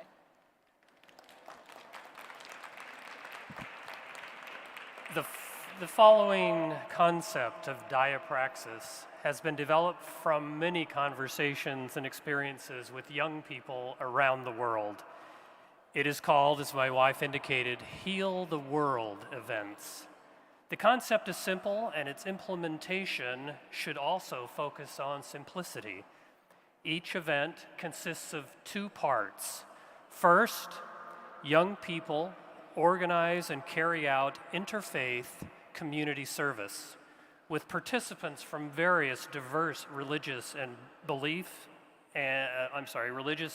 traditions and worldviews, focusing on the needs of the community that are of interest to the youth. Second, on the same day as the interfaith community service, the young people will gather, maybe for 20 or 30 minutes, when 3 things would happen. 1, selected participants would provide information about their faith or belief tradition, which would lead to greater understanding. 2, selected participants would talk about the importance of freedom of religion or belief and human dignity for everyone, everywhere. And thirdly, the participants would briefly share their positive experiences of serving with others and present suggestions for future Heal the World events. And then such events are repeated often, maybe monthly, to fully achieve the objectives and allow more to be involved. What are those objectives? They relate to what Janet has shared. 1, young people will provide meaningful service to their community in an environment that they will recognize that they are part of a larger community of faith beyond their own, and experience the good that can be accomplished by linking arms. In other words, you will make new friends and increase peace while healing the world. Secondly, young people will learn the importance of freedom of religion or belief and human dignity for everyone, everywhere. And young people will learn about other faith traditions and worldviews to develop respect and love for others. And finally, those young people who participate will have the joy that results from acting in accordance with their own faith or belief tradition. When we talk about youth, we're not talking about 67-year-olds. We're talking about 12 to 30-year-olds, perhaps a little bit of flexibility, organized perhaps in age groups. We can provide brief guidelines for this Daya practice to heal the world. And we would invite each of you, if you are interested, and we hope you are, to write to healtheworld@g20interfaith.org. I'm going to repeat that because it's not appearing up on the screen. Heal the World, that's HEALTHEWORLD at G20interfaith.org. And with that invitation, we will send you more information on how you can become involved in implementing Heal the World and therefore make this world a better place and a more peaceful place. Thank you.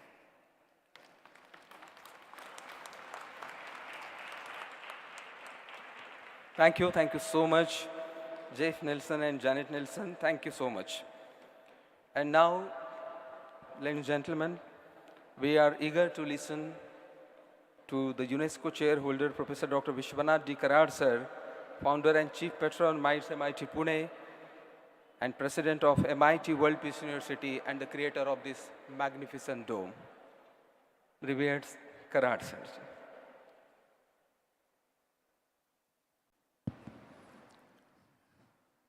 My dear learned friends of this unique session or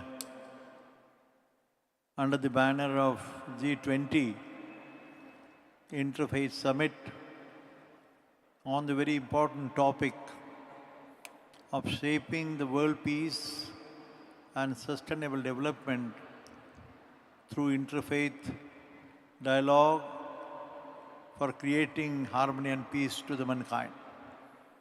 After listening to all the youngsters today, I, for one, I have a deep sense of satisfaction that the future of the world is in the safe hands of these youngsters. That's the most beautiful part of it. They are going to be the future leaders. They have understood the spirit for which this conference is being held. And in this unique dome, which is in the name of philosophers and Jnaneshwara, trying to understand the essence and philosophy behind science and spiritual component of life. And when it is being named as a spiritually oriented scientific laboratory for the world community, not for India alone or not for Vishwanath Karad and his team, that is the feeling which I just could sense. I was listening very carefully to all these youngsters from different countries, different subjects, different ideas and the concepts. But I feel nothing more I can add. But let's keep us having some communication and the dialogue. The various questions were discussed.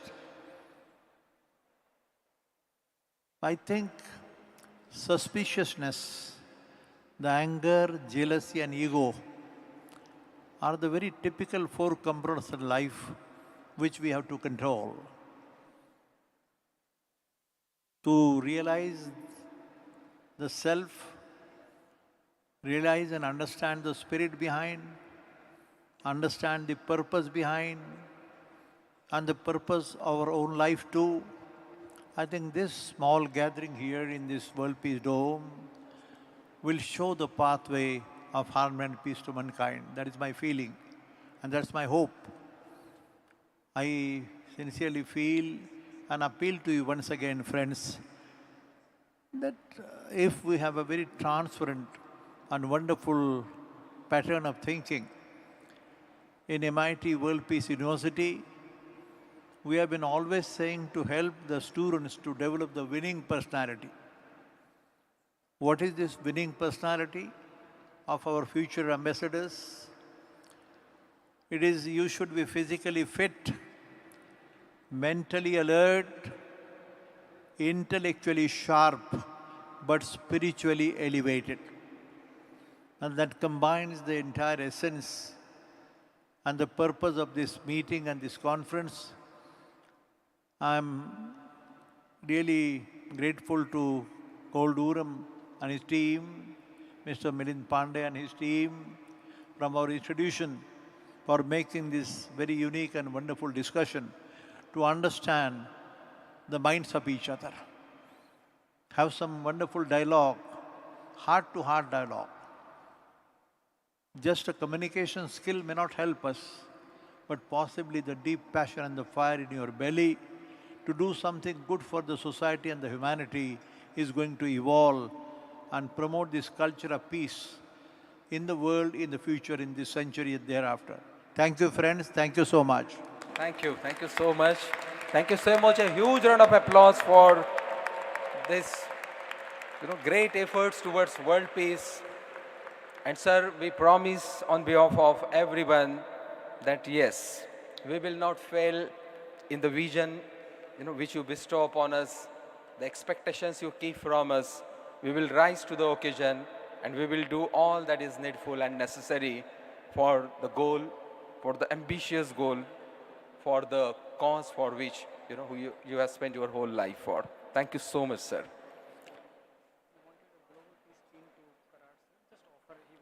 Okay, so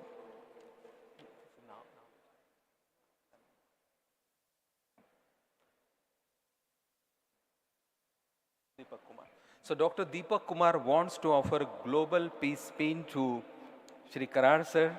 So yes, may I please request him to offer him the global peace pin as a gesture of his reverence to revered Karar sir ji. So please give a huge round of applause for this very impromptu gesture here by Dr. Deepak Kumar.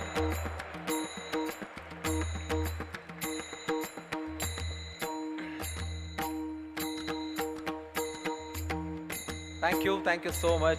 Thank you so much. A huge round of applause once again. Thank you so much.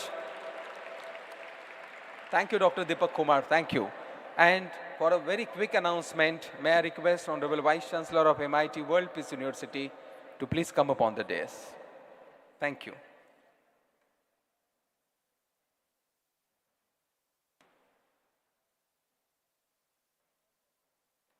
Good afternoon and namaskar.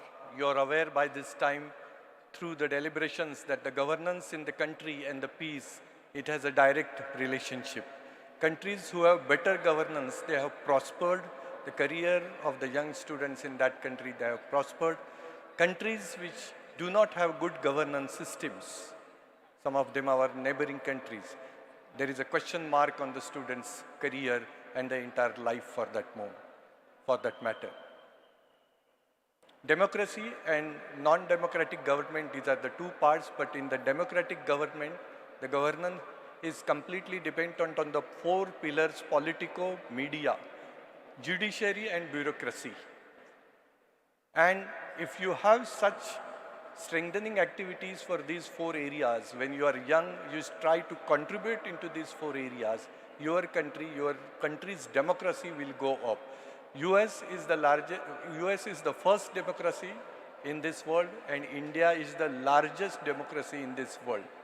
To strengthen the fabric of democracy, Honorable Rahul Vishwanath Karad sir in 2005 created MIT School of Government. Further to that, 6 years then, 2011, Rahul Vishwanath Karad sir started Bharatiya Chhatra Sansad, a global platform for strengthening the democracy, strengthening the governance in that particular country. I hereby announce that the next episode of global platform Bharatiya Chhatra Sansad will be conducted in MIT World Peace University, Pune campus on 10, 11 and 12 January 2024.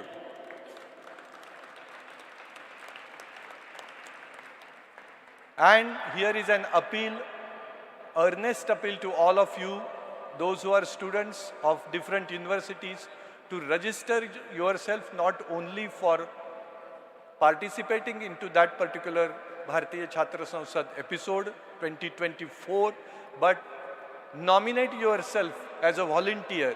Thereby you have so many benefits and your entire persona would change. Undergraduate is a development and PG is a placement, as it is said in India. This would be the platform which will prove as a game changer in your life. So don't look back, come forward, and we want 3,000 plus volunteers into this, and I'm sure that we'll get nominations of 30,000.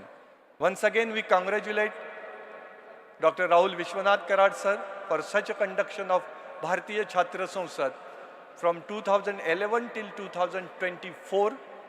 And let's put our hands together for Bharatiya Chhatra Sansad. Depending on applause, I'll see how many of you will come forward for being volunteers.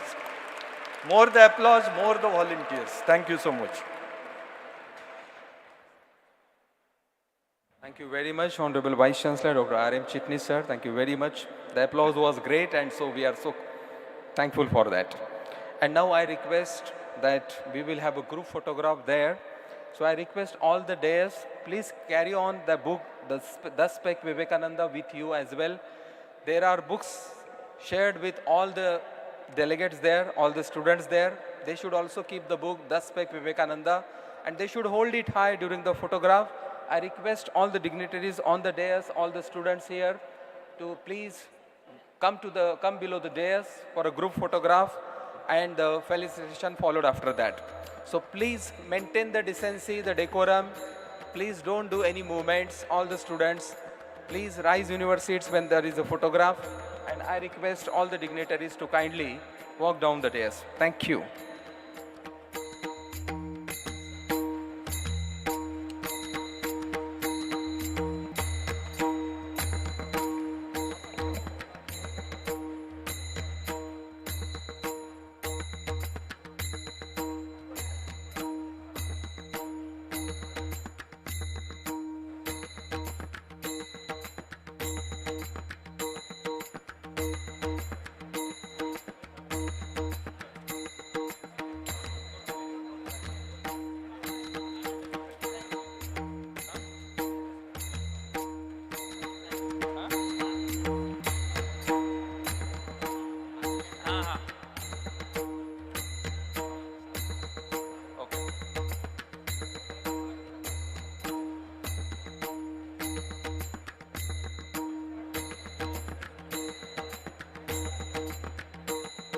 Thank you very much. Now we are ready for the group photograph before the last, which is valedictory session of G20 Interfaith Summit.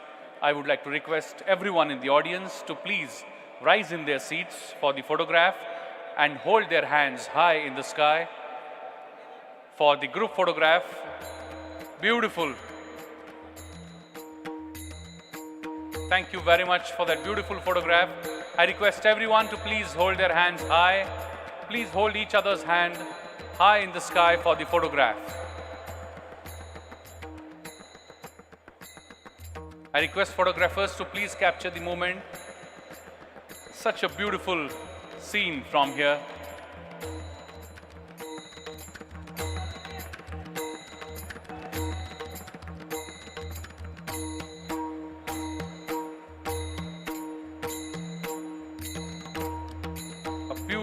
Beautiful photograph where all the students and all the dignitaries are present in this important pre-valedictory session of G20 Interfaith Summit 2023. Shaping World. I request everyone, please, we are still capturing the photograph. It's not done. Yes, hold your hands high. Hold each other's hand high. Please hold each other's hands. Even the guests in the front, please hold hands. Hold each other's hands. Yes, yes. Absolutely. Thank you very much for that photograph. Thank you so much, students. It's amazing energy I can see in the students and beautiful smiles on their faces.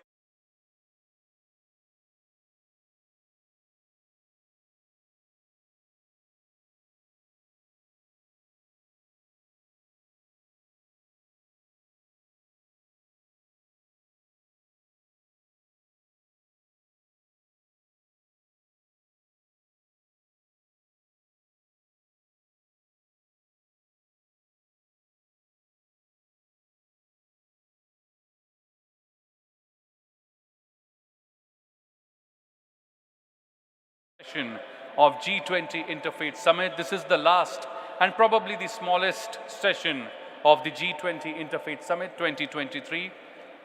In just some time from now, this G20 Interfaith Summit would come to an end after this valedictory session for which the stage is getting ready. You are going to see some of the beautiful, I would say, events in this last valedictory session where we'll see who is going to host the next G20, which country is going to host the next G20 Summit, G20 Interfaith Summit 2024. And you can see that who is going to be the host. My friends, in this particular session, which would not be more than 45 to 50 minutes, but where we'll get to witness some of the important proceedings. My friends,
I request the chief guest of this session, Honorable Shri Narayan Bablani ji, to kindly come up stage. Revered Professor Dr. Vishwanath Karaj sir. I request them to please be on stage. Iranelda Maria Francisco, Alexandra Brazil da Fonesca, Eva Pereira de Silva. My friends, I request all the students to be seated immediately. We need to start with the valedictory session. Meanwhile, let me appeal to all the student friends, those who are present here, and my technical team. My friends, we all are very, very active on social media. We all are aware that G20 is really an important movement for the entire world. And you guys all have been fortunate enough to be part of this G20 summit. So here is your chance to be seen across the globe using the special hashtags that are created for G20. I request my technical team to relay that small film which is made regarding the social media hashtags. Yes, please go ahead.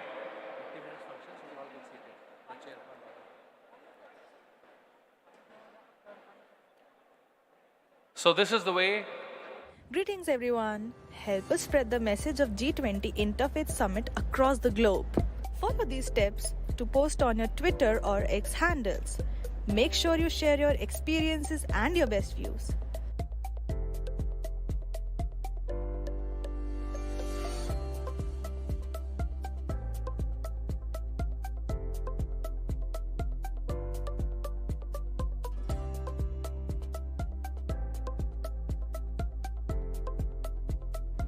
These hashtags, hashtag IFG20, hashtag World Peace Dome for G20 IF.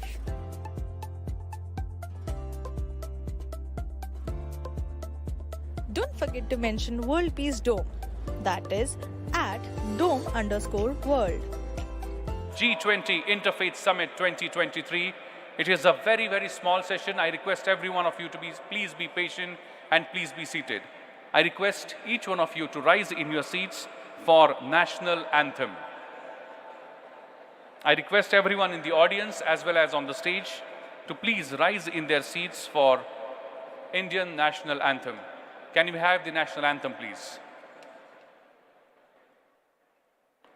Jana Gana मन अधिनायक जय हे भारत भाग्य विधाता पंजाब सिंध गुजरात मराठा द्राविड उत्कल गंगा विंध्य हिमाचल यमुना गंगा उच्चल जलधि तरंगा तव शुभ नामे जागे तव शुभ आशीष मांगे गाहे तव जय गाथा जन गण मंगलदायक जय हे भारत भाग्य विधाता जय हे जय हे जय हे जय जय जय जय हे.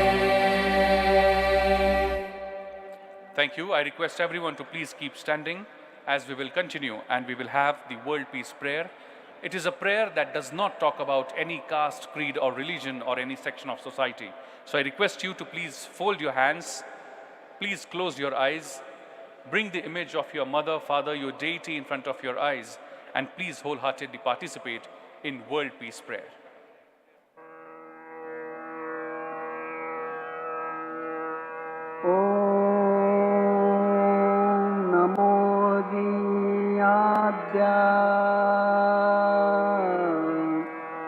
वेद प्रतिपाद्या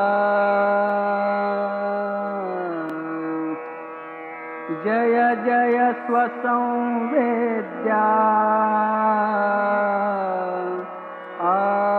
आत्मरूपा देवातूति गणेषु सकलार्थमति प्रकाशु म्हणे निवृत्तिदासू अवधारी गोजी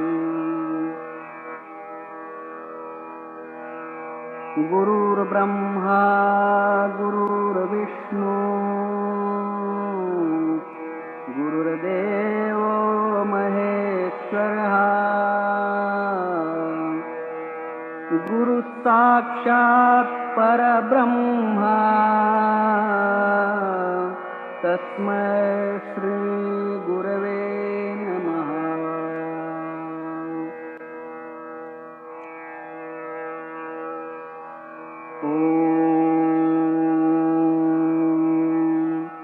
पूर्णमदः पूर्णमिदं पूर्णात् पूर्णमुदच्यते पूर्णस्य पूर्णमादाय पूर्णमेवावशिष्यते। ॐ शान्ति शान्ति शान्तिः। Thank you very much. I request everyone to be seated, please. And as we proceed in this valedictory session of G20 Interfaith Summit, I request my technical team to kindly relay a small video which will give us a review of entire G20 Interfaith Forum.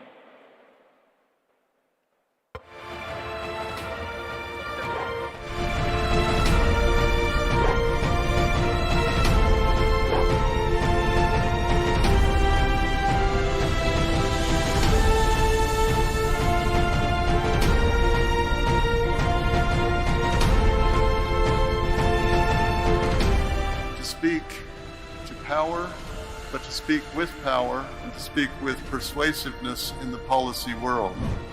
Dr. Karad created something that is a living laboratory for the interfaith promotion of faith and peace among all religions. The duty toward the mother, the father, and the family, the society, the nation, and the entire world as one family.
the G20 Interfaith Summit 2023, shaping world peace and sustainable development through interfaith harmony.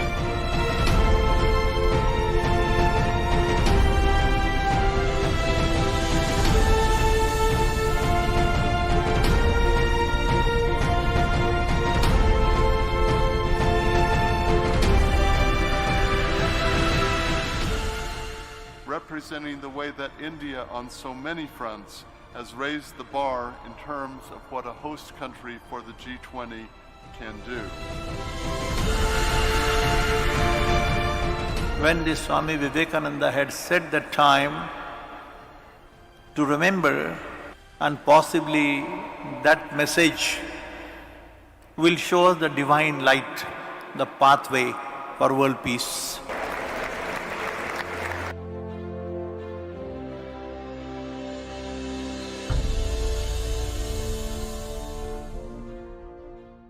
That beautiful visual. Let's give a big round of applause, my friends, to entire organization of G20 Interfaith Summit 2023. Thank you very much. And before we begin with this valedictory session, I would like to request Sri Rahul V. Karatsar to kindly felicitate and welcome the dignitaries on the dais. First and foremost, I would like to request him to kindly felicitate and welcome the Vice President of Interfaith Alliance for Safer Communities, Hamad Al-Hamidi. A big round of applause, my friends. A beautiful international delegation is present here today with us.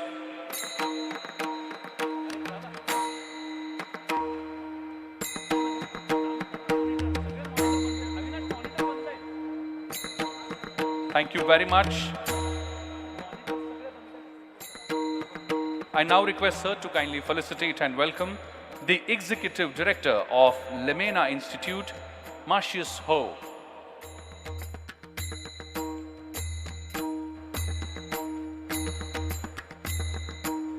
A big round of applause, my friends, for the Executive Director of Lemena Institute, Marcius Ho. I would now like to request Sir to kindly felicitate and welcome the Chair and the Representative of Indonesia to ASEAN Intergovernmental Commission on Human Rights, Her Excellency Yuyun Wainigram.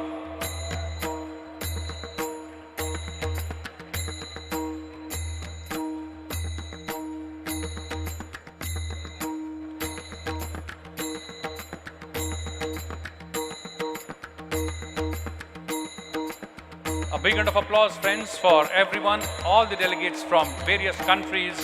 I now request Sir to kindly felicitate and welcome President of the Interfaith Alliance for Safer Communities, UAE, Faraz Hashmi.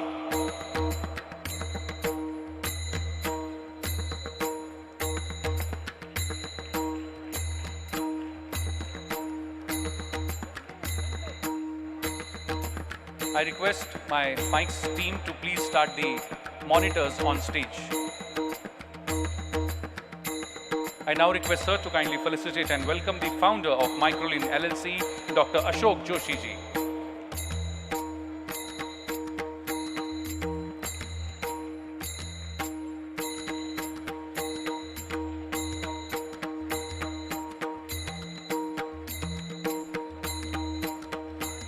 A big round of applause, friends, for Dr. Ashok Joshi ji.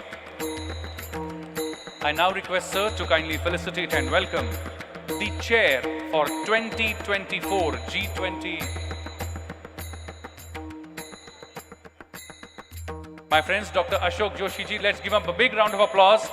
He was the person who's instrumental in bringing G20 conference to MIT World Peace University and World Peace Dome. Let's give him a big round of applause.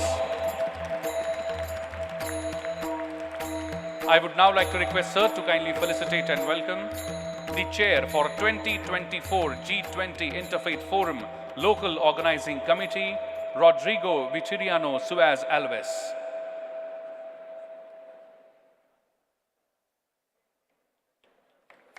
A big round of applause, my friends, the Chair for 2024 G20 Interfaith Forum.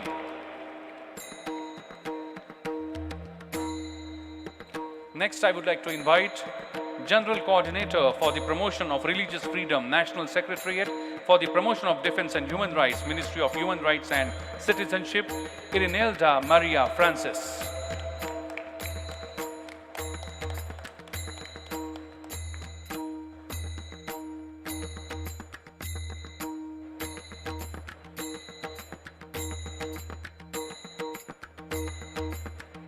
A big round of applause, my friends.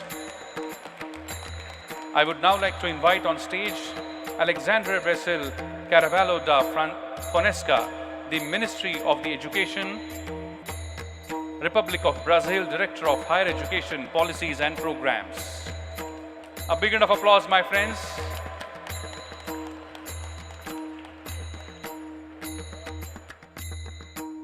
I would now like to invite on stage Ivo Pereira da Silva, Analyst for Social Policies, General Coordination for the Promotion of Religious Freedom, General Directorate of the Promotion of Human Rights.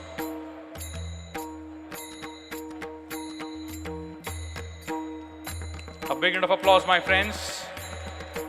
I would also like to invite on stage Fabio Nascimento,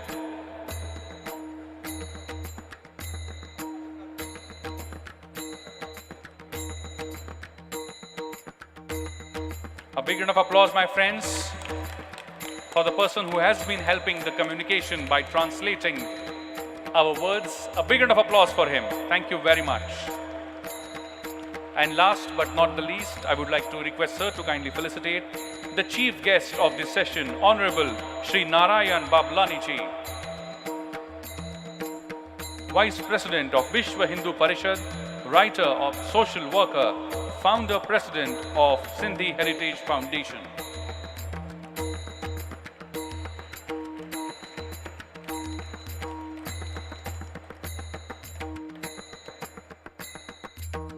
A big round of applause, my friends,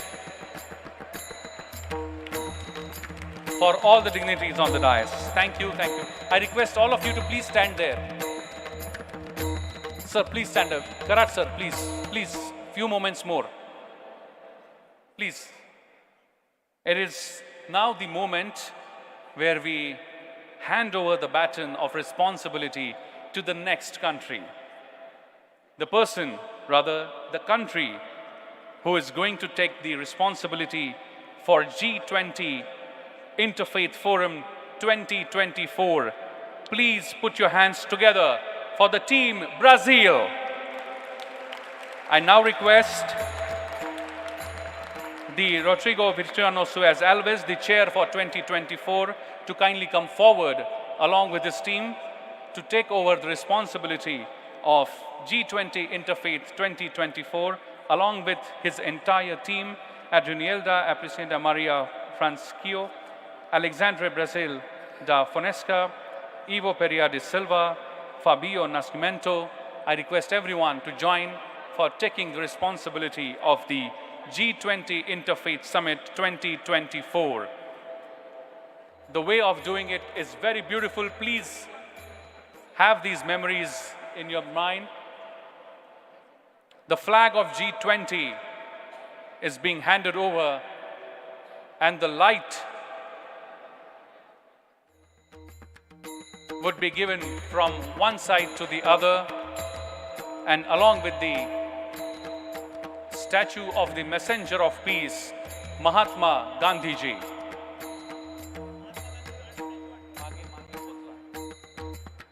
The statue of Mahatma Gandhiji is a beautiful gift from India to Brazil. A big round of applause, my friends. You are witnessing one of the most important moments in the history. A big round of applause.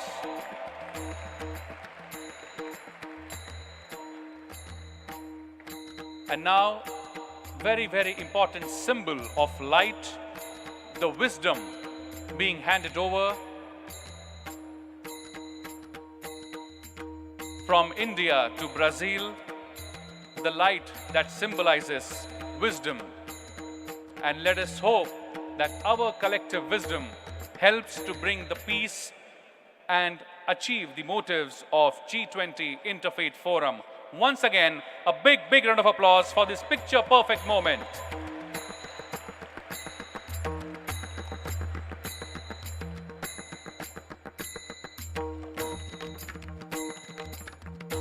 Thank you very much, the entire team, for being part of this beautiful moment. And I would now like to invite W. Calderam Jr., the president of G20 Interfaith Forum USA, to say a few words on the valedictory session and recapitulating the themes of the forum.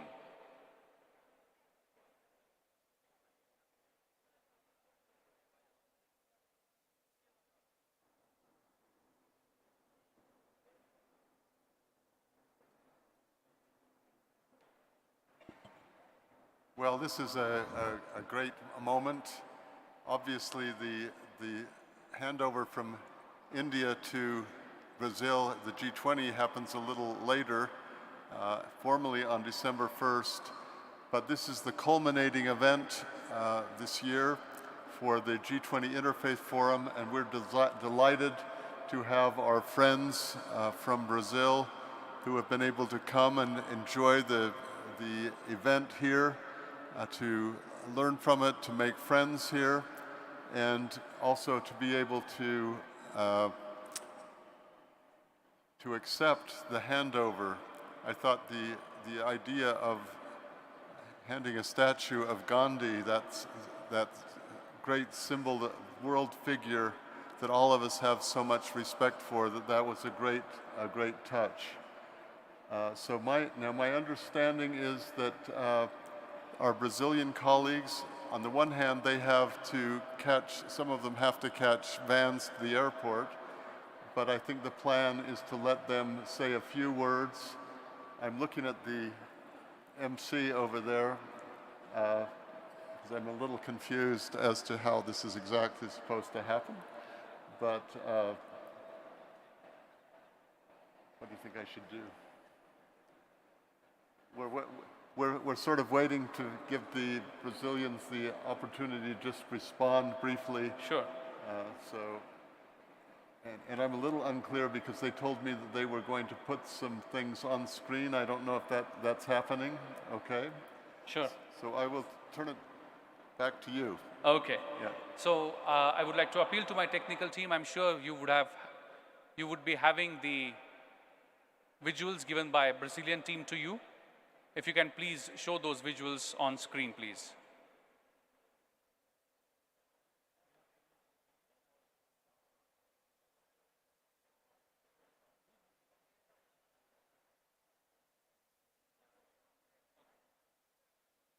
Okay, so in response to accepting the responsibility, I would like to invite on stage Marcius Ho. I'm sorry.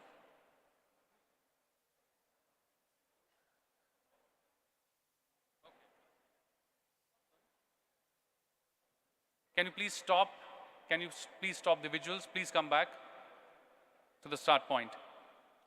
Yes, and I would like to request the team of Brazil, whosoever is going to recite the, yes, please.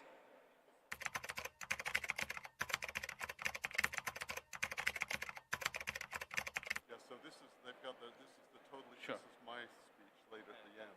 Okay. So not this one. Not this speech, please. Not this speech. So who's going to say in response?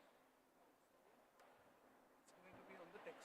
Okay. So you can request Shashi to, whenever these processes happen, you will just release the text. This is not an item. You can go Rodrigo. Okay, who? Rodrigo. Okay, thank you very much. Apologies for that. But I would now like to request in response to say a few words by the chair of 2024 G20 Interfaith Forum Local Organizing Committee, Rodrigo Viciano Suez Alves, to say a few words in response. Please put your hands together for the chair of 2024 G20 Interfaith Forum. I would like to thank for this opportunity and just to say that's a very big challenge. And I would like to thank IF20 and Professor Cole Durham for inviting us to join the IF20 in the organization of the next forum that's going to take place in Brazil. So we learned a lot from this forum, and I'm sure that we'll work hard to have a similar event in Brazil. And I would especially like to thank the Brazilian government, here represented by Irenilda, Mangilda, Alexandre Brasil, Ivo, Pereira, who are supporters of this initiative and who are willing to embrace this cause with us. So thank you very much. And I know that they are going to say a few words as well. Yeah.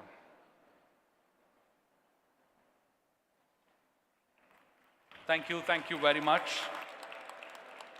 Next, I would like to invite on stage, on behalf of the Ministry of Education, the Republic of Brazil, Alexandre Brazil da Fonesca.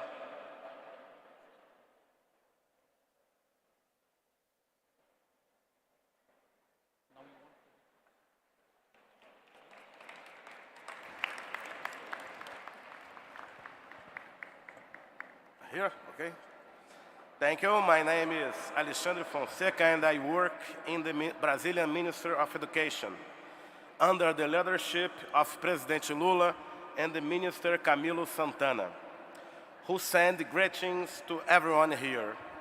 The importance of religions respected in their pluralities and freedom of belief is something central to the lives of the nations that make up the G20. Like the sap of a tree, religions feed the social fabric of our countries and, for the most part, have offered ethical values and have contributed to facing the challenges that arise today. Everyone is our guest to come to Brazil in 2024. Everyone will be very well received as we were here in India. Thank you very much for us.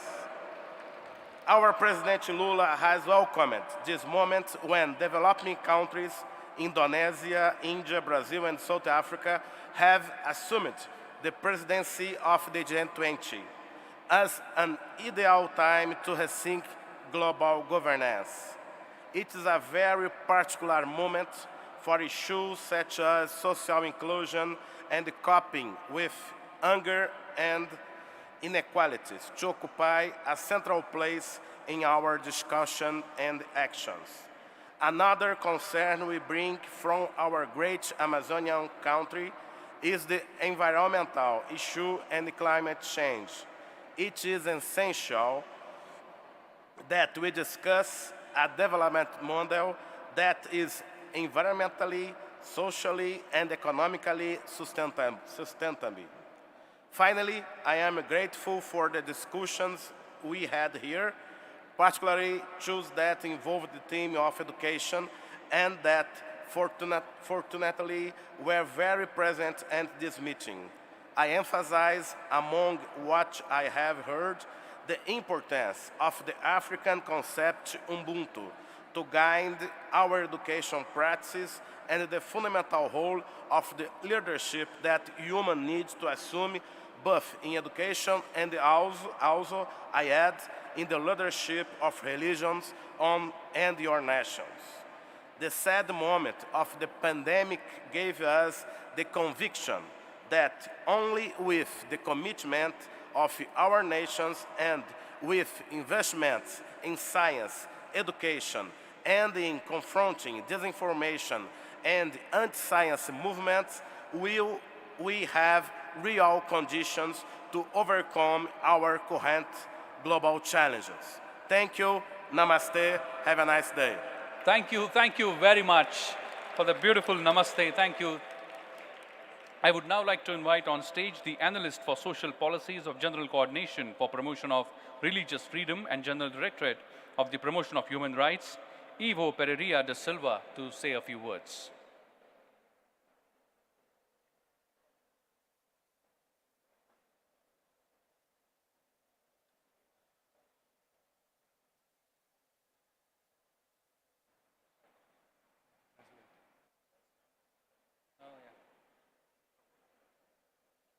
Technical team, I would like to request if you can please increase the size so that everybody can read his speech. So they can see on the screen. Boa tarde a todos e a todas. Eu gostaria de expressar a minha gratidão ao Dr. Coley Doha pelo honroso convite que fez ao Ministério dos Direitos Humanos, e em especial à Coordenação Geral de Promoção da Liberdade Religiosa.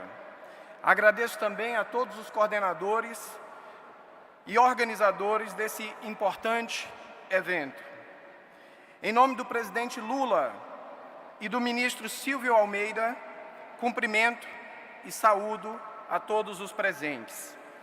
E pela recepção calorosa, agradeço também ao Dr.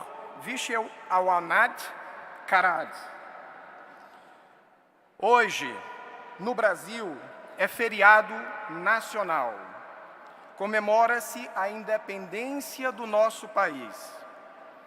A independência gerou a liberdade formal do Brasil, possibilitando a construção de um Estado autônomo e próspero. Após a independência, o Brasil se tornou o maior país da América do Sul, em população, extensão territorial, força política e econômica. Em 1947, liderados por Mahatma Gandhi, o povo indiano alcançou a sua independência. A independência da Índia também contribuiu para o seu desenvolvimento e prosperidade. Portanto, a liberdade tem o potencial de liberar energias e promover o desenvolvimento, o progresso e a prosperidade para todos. Da mesma forma, a liberdade religiosa para todos e em todos os lugares tem o potencial de promover e extrair o melhor das comunidades religiosas. Acreditamos que a harmonia interreligiosa tem potencial para contribuir para a paz mundial e para o desenvolvimento sustentável. Lembrando sempre que o fundamento dessa harmonia é a plena liberdade religiosa. É com alegria que pegamos o bastão da Índia nesta corrida que tem como prêmio o bem comum, a promoção da paz e do respeito a todas as manifestações culturais e religiosas do nosso planeta. Esperamos reencontrá-los no Brasil em 2024. Até breve. Obrigado pela atenção. Namastê. Thank you very much, Ivo. Thank you very much for that address. My friends, it is now formally confirmed that next year we'll be able to meet in G20 Interfaith Summit in Brazil. Thank you very much. Let's give them a big round of applause, my friends, and wish them all the very best.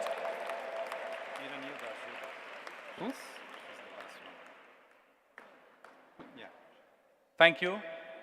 And now I would like to invite on stage Erinelda Maria Francis, the General Coordination for the Promotion of Religious Freedom, National Secretariat for the Promotion and Defense of Human Rights, Ministry of Human Rights and Citizenship, to say a few words. Please welcome her with a big round of applause, my friends. Boa tarde a todos. Primeiramente, gostaria de agradecer e tomar a bênção aos meus ancestrais, pois se não fosse eles, eu não estaria aqui, neste momento tão grandioso e tão importante para o planeta. Gostaria também de agradecer ao meu presidente, Luiz Inácio Lula da Silva, em nome também do meu ministro Silvio de Almeida, em nome também do meu ministro Silva de Almeida, do Ministério de Direitos Humanos e Cidadania, em defesa dos direitos humanos. Gostaria também de agradecer ao Dr. Colley pelo convite. Gostaria também de agradecer ao Dr. Carada, porque se não fosse vocês, nós não estaríamos aqui. E, acima de tudo, agradecer a Deus por permitir que todos nós estivéssemos reunidos nesse esplendor, nesse esplêndido local, para junto buscarmos solução para a construção de um mundo melhor, mais justo, mais tolerante, que respeitamos as diversidades culturais e religiosas. Falar um pouco sobre mim. Eu e a Gilda de Oxum tenho orgulho de dizer a vocês que sou ministra religiosa, com muito orgulho, de uma religião de matriz africana, que durante muitas décadas foi sofrida, foi perseguida, e hoje estamos em busca de uma união melhor. Durante décadas, exerci minha religiosidade em São Paulo, por alguns estados e países. No início do decorrente deste ano, fui convidada pelo ministro Silva Almeida para ser coordenadora geral de promoção de liberdade religiosa do Ministério de Direitos Humanos e Cidadania. Cargo esse que aceitei com muita honra e exerço com muito esforço, dedicação e orgulho, porque não é fácil, mas estou lá de coração. A Coordenação Geral de Promoção de Liberdade Humana, CGLIB, é uma área do Ministro de Direitos Humanos e Cidadania responsável pela promoção da liberdade religiosa, pela defesa e garantia da laicidade estatal brasileira e enfrentando toda e qualquer intolerância religiosa. É lá que estamos. Liberdade religiosa significa poder expressar a nossa fé, a nossa ancestralidade, enfim, expressar o nosso íntimo, ou não, ou crença ou não, mas temos que respeitar. Liberdade religiosa é o direito de crer, de expressar com tranquilidade a nossa fé e a nossa crença, mas também envolve o direito de também não crer e temos que respeitar. Poder usar nossas vestes, nossas indumentárias religiosas com segurança, sem sofrer discriminação nas ruas ou em qualquer lugar público ou privado. Por trajar, torso, quipá, por conta de uma cruz, fios de conta, qualquer outra indumentária ou acessório de cunho religioso. As pessoas têm que respeitar. A liberdade religiosa é garantida pelo artigo 5º da Constituição Brasileira e de todo o país. É permitido ao cidadão viver de acordo com a sua consciência religiosa, política ou filosofia. Por isso, para que cada pessoa que seja livre para praticar sua fé, é necessário que todos nós respeitemos a diversidade religiosa brasileira e de todo o país. É necessário que cada um de nós respeitamos a crença religiosa alheia, independente de cor, de raça, de origem, de nacionalidade, gênero ou sexualidade.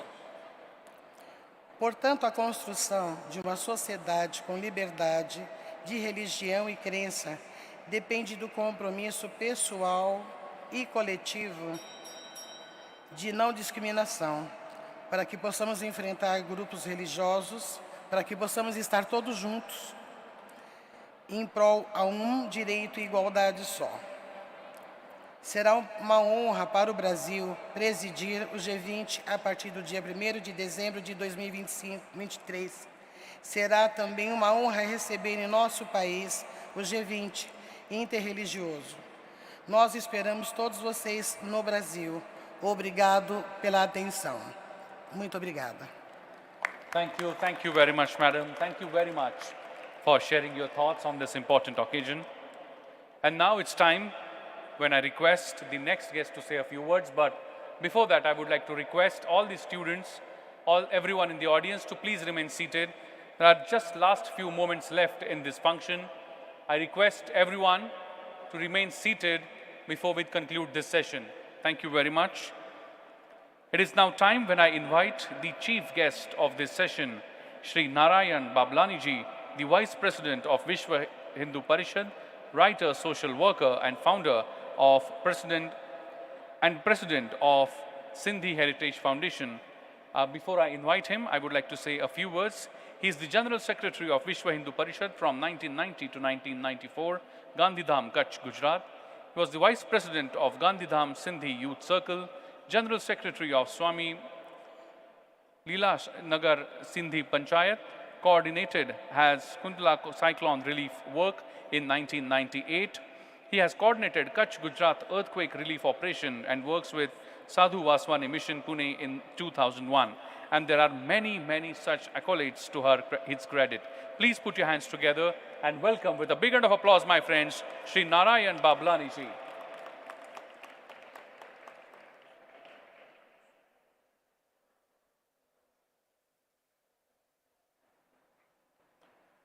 Respected dignitaries on the dais, and my dear brothers and sisters from all over all over world. Namaste and Sharan Sparsh to each and everyone, our guest. Atithi Devo Bhava. It is in our Sanatan Dharma, we say our Atithi is equivalent to God. So, from all over world, you come to attend this G20 Interfaith Sammelan. So you are our Devta. So I once again give you my namaste and regards and thank you for you came here.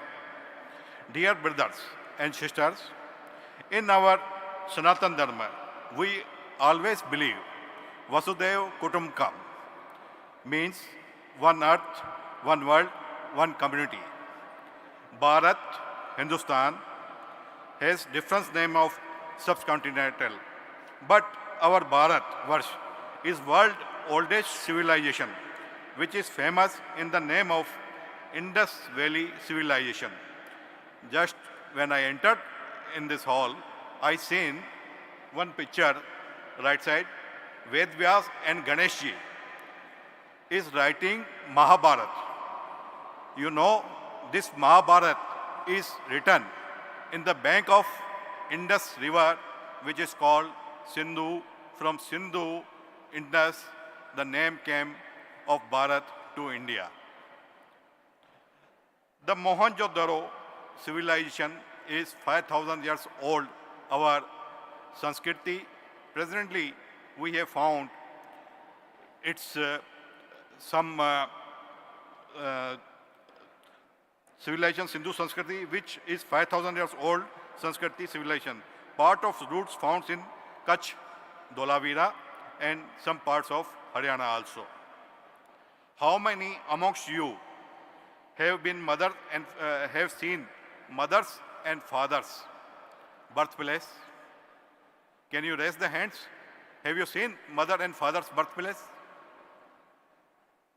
You are lucky among some persons who have seen their mother's and father's birthplace, but I am one of the unlucky person of more than 10 million people who have not seen their roots, because my fathers and my forefathers came to Bharat from undivided India to divided India. So I request to UNESCO, at least they can pass the resolution that each and everyone has rights to see and visit his roots and culture. Then we are able to save our culture and roots till end. Bharat is birthplace for Hinduism, Buddhism, Jainism, Sikhism. Our Bharat given shelter to religious like Parsis, who today one of the biggest industrialists of Bharat. We have more than 15 million Muslim population in India. We have largest number of churches in India. And in India, in Bharat, in Hinduism, more than 500 sects in Hindu dharma and culture. Anekta mein ekta, and religious freedom to all, that is called our country, Bharat. In the world, we are saying that UNESCO has 936 World Heritage Sites. Out of that, 735 is cultural site, 183 is natural site, and 28 mixed properties. In 153 countries, but in India, it is largest 40 sites of heritage in India, to which we have to save him. Sometimes World Heritage properties are affected by impacts of climate changes and present in the future. Their continued preservation required understanding these impacts of their outstanding universal value and responsible to them effectively. World Heritage properties serve as the climate changes observation and gather and share information on applied and tested monitoring, migration and adoption practice. The global network of World Heritage also help raise awareness on the impact of climate changes on human societies and culture diversity, biodiversity and ecosystem services, and the world natural and cultural heritage. According to United Nations World Tourism Organization, world's total 40% tourism is depend upon culture and historical tours and visits. In India or in Bharat, 60% of total tourism in nowadays Tirth Yatra tourism for places like Shri Tirupati Balaji, Shirdi, Mahakal and other. Soon oldest destination with renowned temple of Shri Ramji in Ayodhya also coming soon. We are saving our culture and roots by digitalization of music, our books and manuscripts. In Bharat, if you visit cities like Haridwar, Badrinath, Kedarnath, Varanasi, etc., which is called Tirth Sthan, holy places of our pandas are saving our culture and our roots information in their pothis, to which we are calling our Vanshavali and other things. This is the rarest of rarest culture and preservation of culture roots too. I here mention one Sindhi song, which is Lal Minji Pat Rakhje Bala Jule Lalana. This song, till today, this song is of 12th century from Bule Shah, sung by more than 200 singers in Bharat subcontinental, listened by more than 30 million times on YouTube, and in 1994, it is sold 8 million audio tapes. So it means we can preserve our music, culture, and our roots by e-musics too. Today in the gathering, I request, still we person like me unable to visit our roots. In conclusion, I just want to say that as our logo of Vishwa Hindu Parishad say, Dharmo Rakshati Rakshata, same thing applied to protection of culture and heritage. We each and everyone has to its moral duty to preserve our culture and heritage. Thanks, Dhanavad, to all organizers to inviting me and giving me chance to be with you. With one small prayer, I conclude my words and give Vishram to my Vani. हे भगवान, हम सबको सद्बुद्धि दो, शक्ति दो, निरोगता दो, अपना अपना कर्तव्य पालन करें, सदा सुखी रहें. Hey God, give us wisdom, good power, good health, so we work hard, finish our task on earth, and happy always. Om Shanti, Shanti, Shanti. Thank you very much, Honorable Shri Narayan Babalani ji, and such beautiful use of words. I would say the way he has said, Dharmo Rakshati Rakshitaha, I would say in this context, Shanti Rakshati Rakshitaha, the one who will protect peace, peace will protect him. Thank you very much for that. And now it's time, as we move towards the conclusion of this valedictory session, I would like to request Dr. Ashok Joshi ji to say a few words.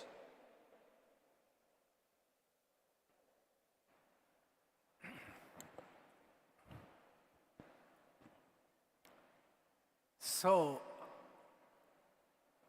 its concluding remarks. It is so amazing to see G20 in this beautiful peace dome. I would like to thank Cole Durham, who made the decision to hold this year. So can you please give him a big hand? Big hand. Cole Durham. When I mentioned to Rahul ji, Rahul Karad and Vishwanath Karad, they were excited to hold this. And what a wonderful event they carried out. Give them a hand also.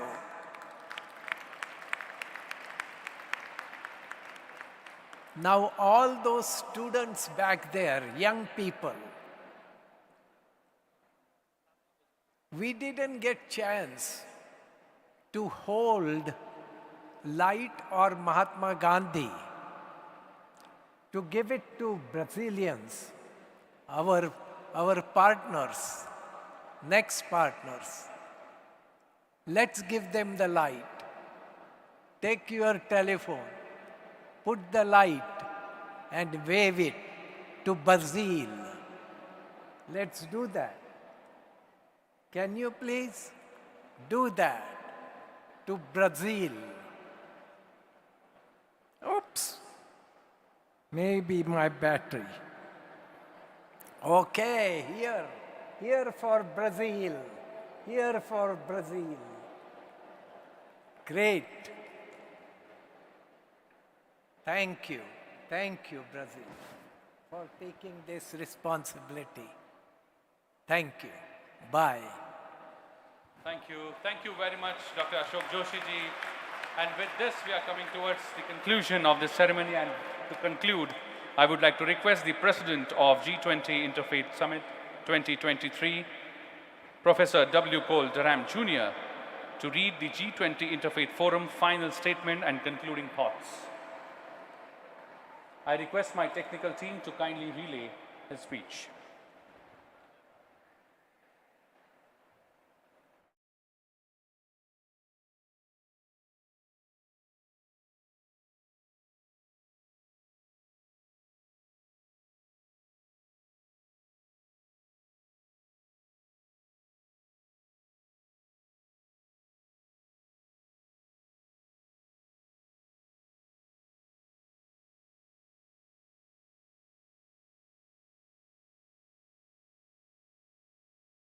Getting a little bit ahead of me.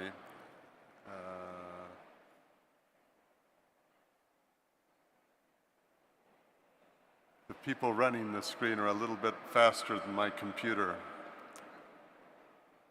which is definitely on the slow side, of course. There we go. Okay. So let me say it's a real privilege for me to be here, to see the light and the flag and Gandhi being passed as the spirit of India passes to Brazil. I've been very excited to learn more here from India, the great cradle of religions in this world, and I'm thankful to be here. Now I'm going to read a statement that is intended, it's been passed on to people in the White House, to some other G20 countries. We'll pass it on to people at the head of the G20 here in India. And this is a relatively short statement. It reflects the concerns and the things that we view as priorities. So I hope you will bear with me for a few minutes as I read this. And if I can get my computer to correct, I will go ahead.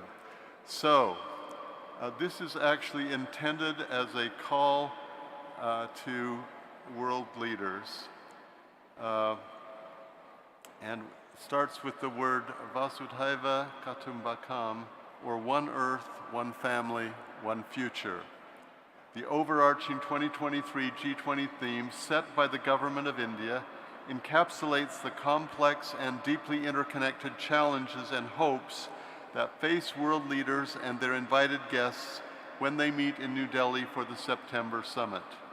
Extraordinary demands confront them: economic and financial perils, raging conflicts, and linked to them, over 110 million people forced to move, mounting pressures to mobilize the finance needed to address climate change, urgent agendas on health and education, political and social tensions, and many others. Facing these formidable agendas, the G20 Interfaith Forum highlights two critical anchors to action: to focus first and foremost on those who are most vulnerable, most affected by today's intertwined crises, and to keep a constant eye on the impact of each action on children. This appeal reflects the common and deeply held values of diverse religious traditions, which call for compassion as a lodestar for action to benefit a common humanity and a vision towards the future, exemplified in the welfare of children. Specific proposals for action draw on IF20 discussions in New Delhi, Abu Dhabi, and different world regions. They focus on four broad agendas inspired by the demands of this Kairos moment, a time of critical demands and grace. The extraordinary COVID-19 global crisis demands a common framework for action that addresses health system weaknesses and inequalities and preparedness for future pandemics. Both involve religious communities and the assets they bring. Contemporary conflicts have multiple causes, religious factors among them, and peace-building benefits when interreligious and religious actors are involved. The deeply worrying plight of some 110 million forced migrants is intricately linked in both causes and the search for solutions. The climate crisis demands both extraordinary leadership and public mobilization, both instances where faith communities play vital roles. And world leaders, secular and religious, political and private sector, need urgently to gauge the impact of these crises on children's welfare. I'm not quite through yet. These three overarching concerns follow from the 4C's agenda, a concern that action on international financial architecture is urgently needed, starting with addressing pressing country indebtedness and the capacity of multilateral institutions to support the Sustainable Development Goal agendas and humanitarian needs, as well as continuing efforts to combat corrupt practices.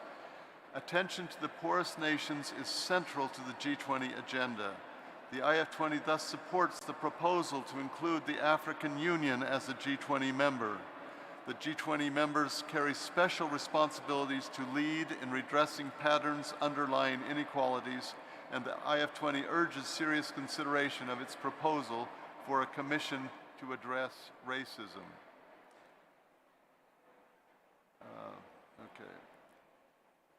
Paths to action. The G20 Interfaith Forum has focused in 2023 on specific areas for action that follow from the broad agenda inspired by the 4Cs. More detailed policy briefs supporting many of these points are available, and I won't read the website, but there's much work that's been done and is available there. But these are the main points. Children. The COVID-19 crisis highlighted urgent gaps in politics and approaches to children's welfare, both those in vulnerable situations, refugees, marginalized communities and people, and well beyond. Child sexual abuse and exploitation is one of the biggest threats to children, and the family can play a critical role in their well-being. Mental health merits concerted action.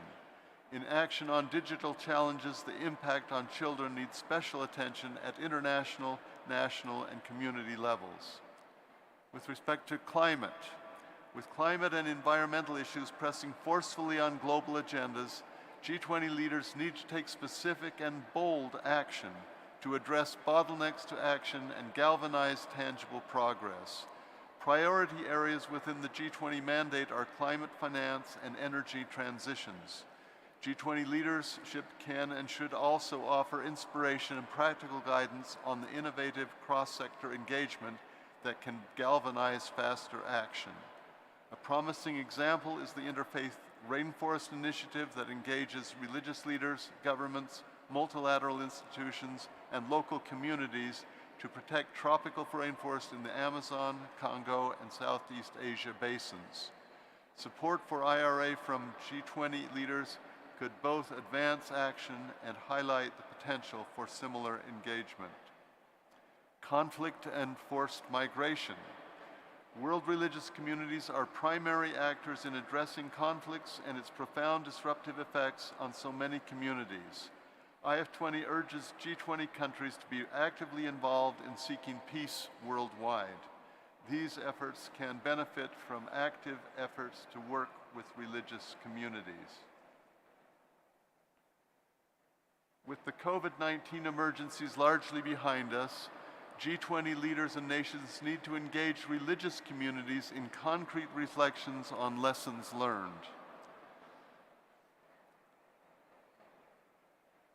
Focusing on health systems with a view towards filling gaps and greater equity is a high priority. With near certainty of future pandemics, engaging religious communities in work for preparedness is an urgent matter.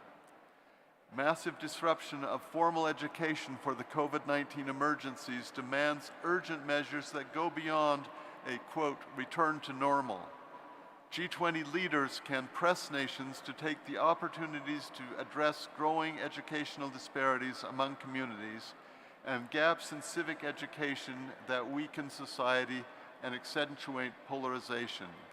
The IF20 calls for active dialogue about the needs of youth and children, drawing on actionable proposals for inclusive planning in education, with trauma-informed approaches that draw on faith-inspired and indigenous traditions.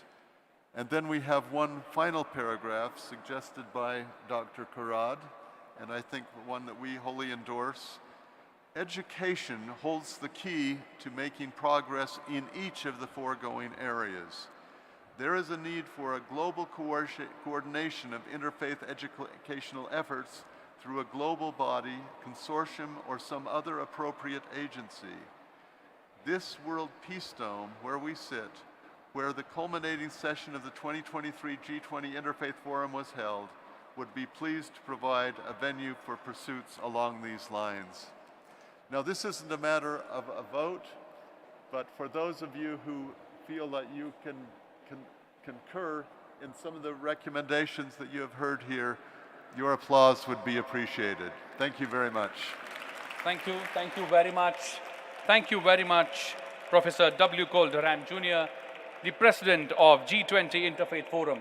Please give him a big round of applause, friends.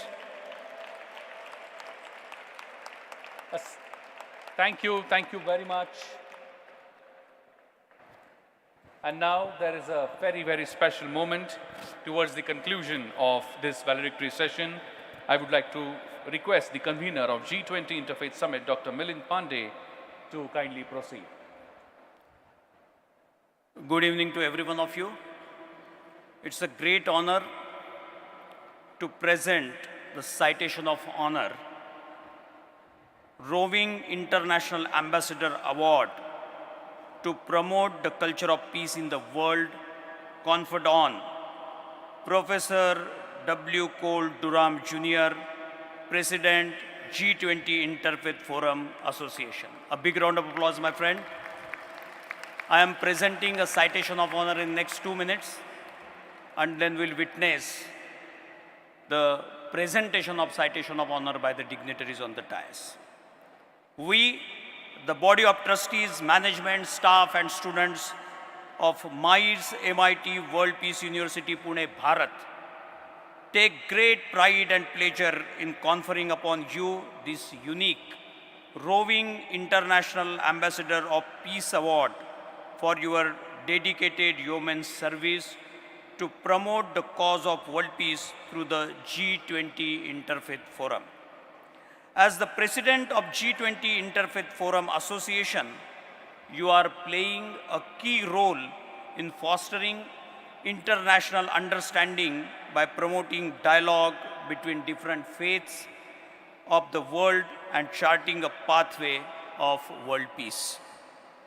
Honorable Sir, you are aware that in the known human history, some of the greatest violence in the world has taken place in the name of religion and faith. It is perhaps the biggest challenge faced by humanity, which has led to unparalleled chaos, confusion, massacre, bloodshed, and terrorism in the world. It is certainly because of the untiring efforts being taken by men like you that the world is experiencing relative peace.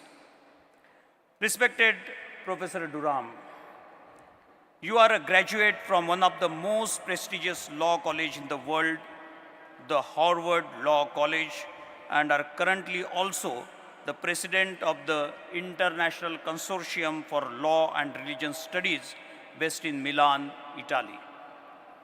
Sir, you are a member of the Church of Jesus Christ of Latter-day Saints, Salt Lake City, Utah, USA, a professor of law, director of the International Center for Religion Studies at the Gates University, Salt Lake City.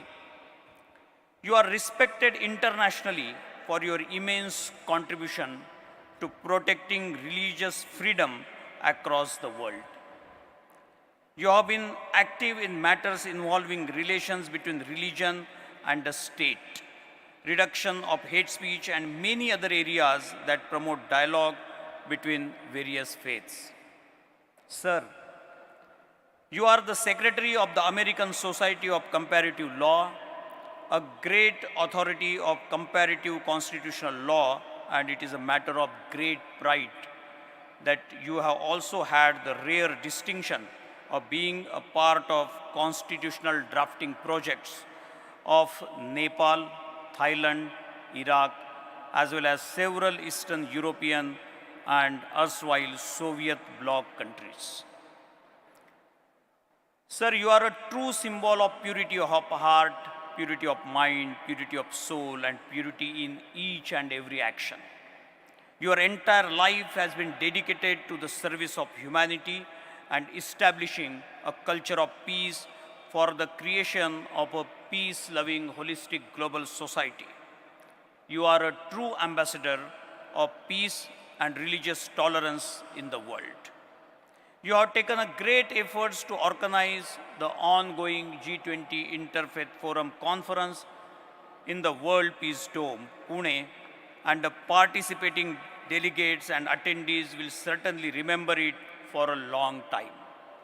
We once again express our sincere gratitude and our sense of pride and pleasure in conferring upon you this special honor, the Roving International Ambassador Award to promote the culture of peace in the world today on 7th September 2023 at the Philosopher Saint Sri Dnyaneshwara World Peace Dome, a spiritually oriented scientific laboratory in Pune, Bharat.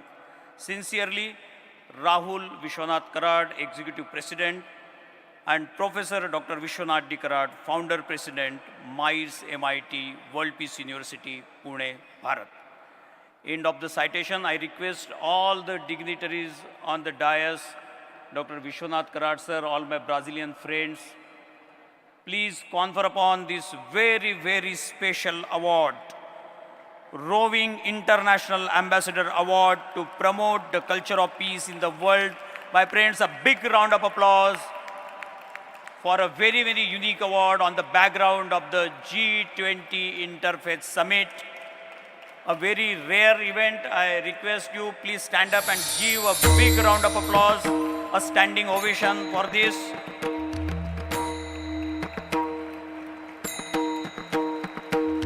A big round of applause, my friends, for this very, very special award. Rowing International Ambassador Award. A big round of applause to Professor W. Cole Durham Jr., the President of G20 Interfaith Summit. The citation of honor is being presented to Professor W. Cole Durham Jr. And of course, today being a very, very special day, is being presented a beautiful statue of Lord Krishna. Such a beautiful statue, my friends. A big round of applause.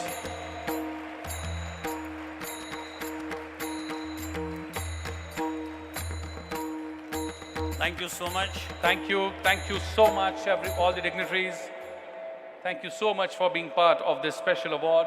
And thank you very much, Professor W. Cole Durham Jr., to kindly accept this citation. Thank you very much. I would now like to request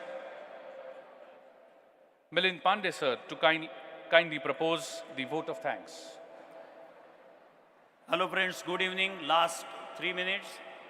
I request you to please be seated.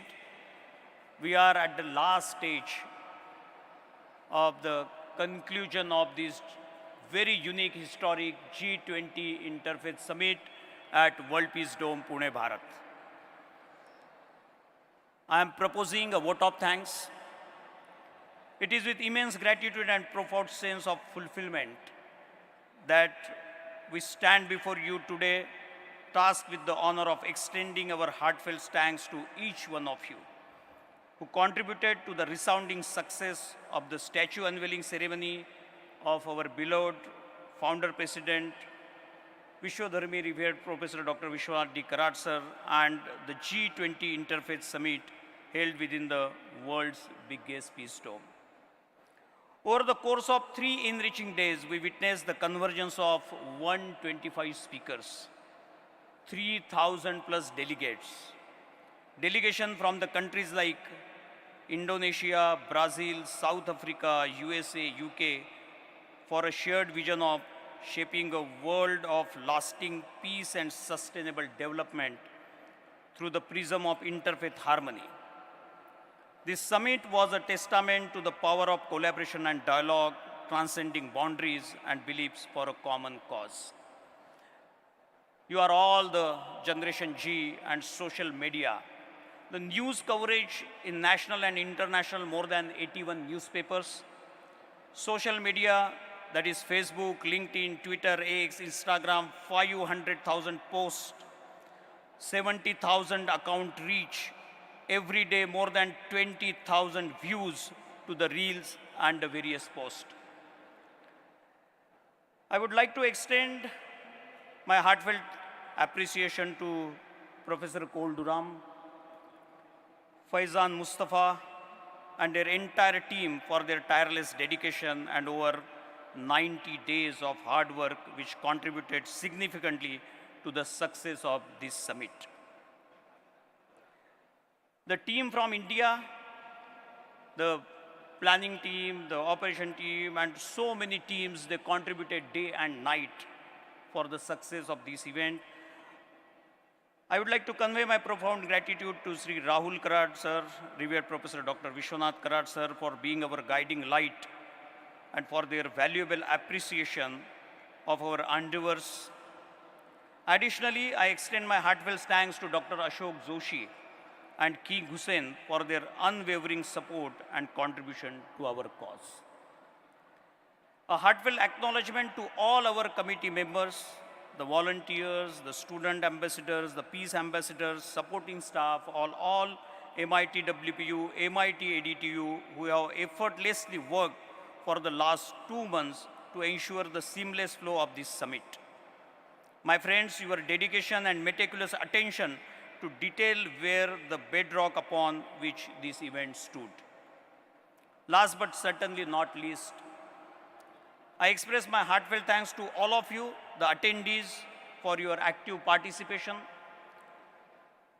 not only in the plenary sessions, but all 18 breakout sessions, thoughtful contributions, and unwavering commitment to this noble cause to promote the culture of peace in the world. It is through your collective efforts that we will continue to build the bridges of understanding to forge a more peaceful, sustainable, and all harmonious world. I thank print media, electronic media, and social media for promoting this G20 Interfaith Summit at large.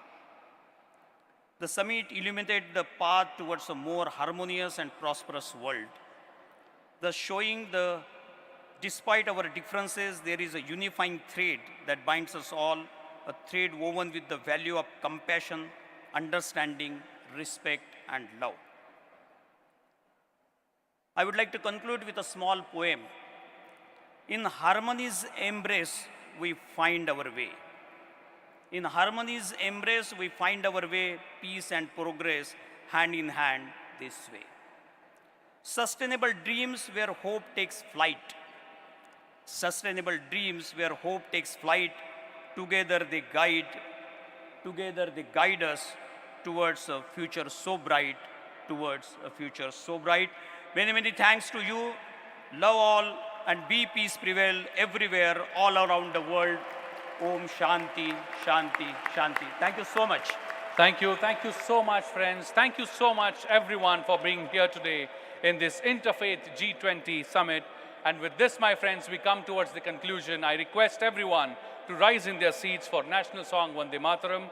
I request everyone in the audience, everyone on the dais, to please rise in their seats, and request my technical team to kindly relay national song Vande Mataram. Vande Mataram, Vande Mataram, Sujalam, Sufalam, Malayaj Sheetalam, Shasya Shamalam Mataram, Vande Mataram, Shubhrajyosna Pulakitayamini, Pullakusumita Drumadala Shobhini, Suhasini, Sumadhura Bhashini, Sukhadam Varadam Mataram, Vande Mataram, Vande Mataram. Thank you very much. Thank you for being part of this. I request the volunteers to kindly open the gates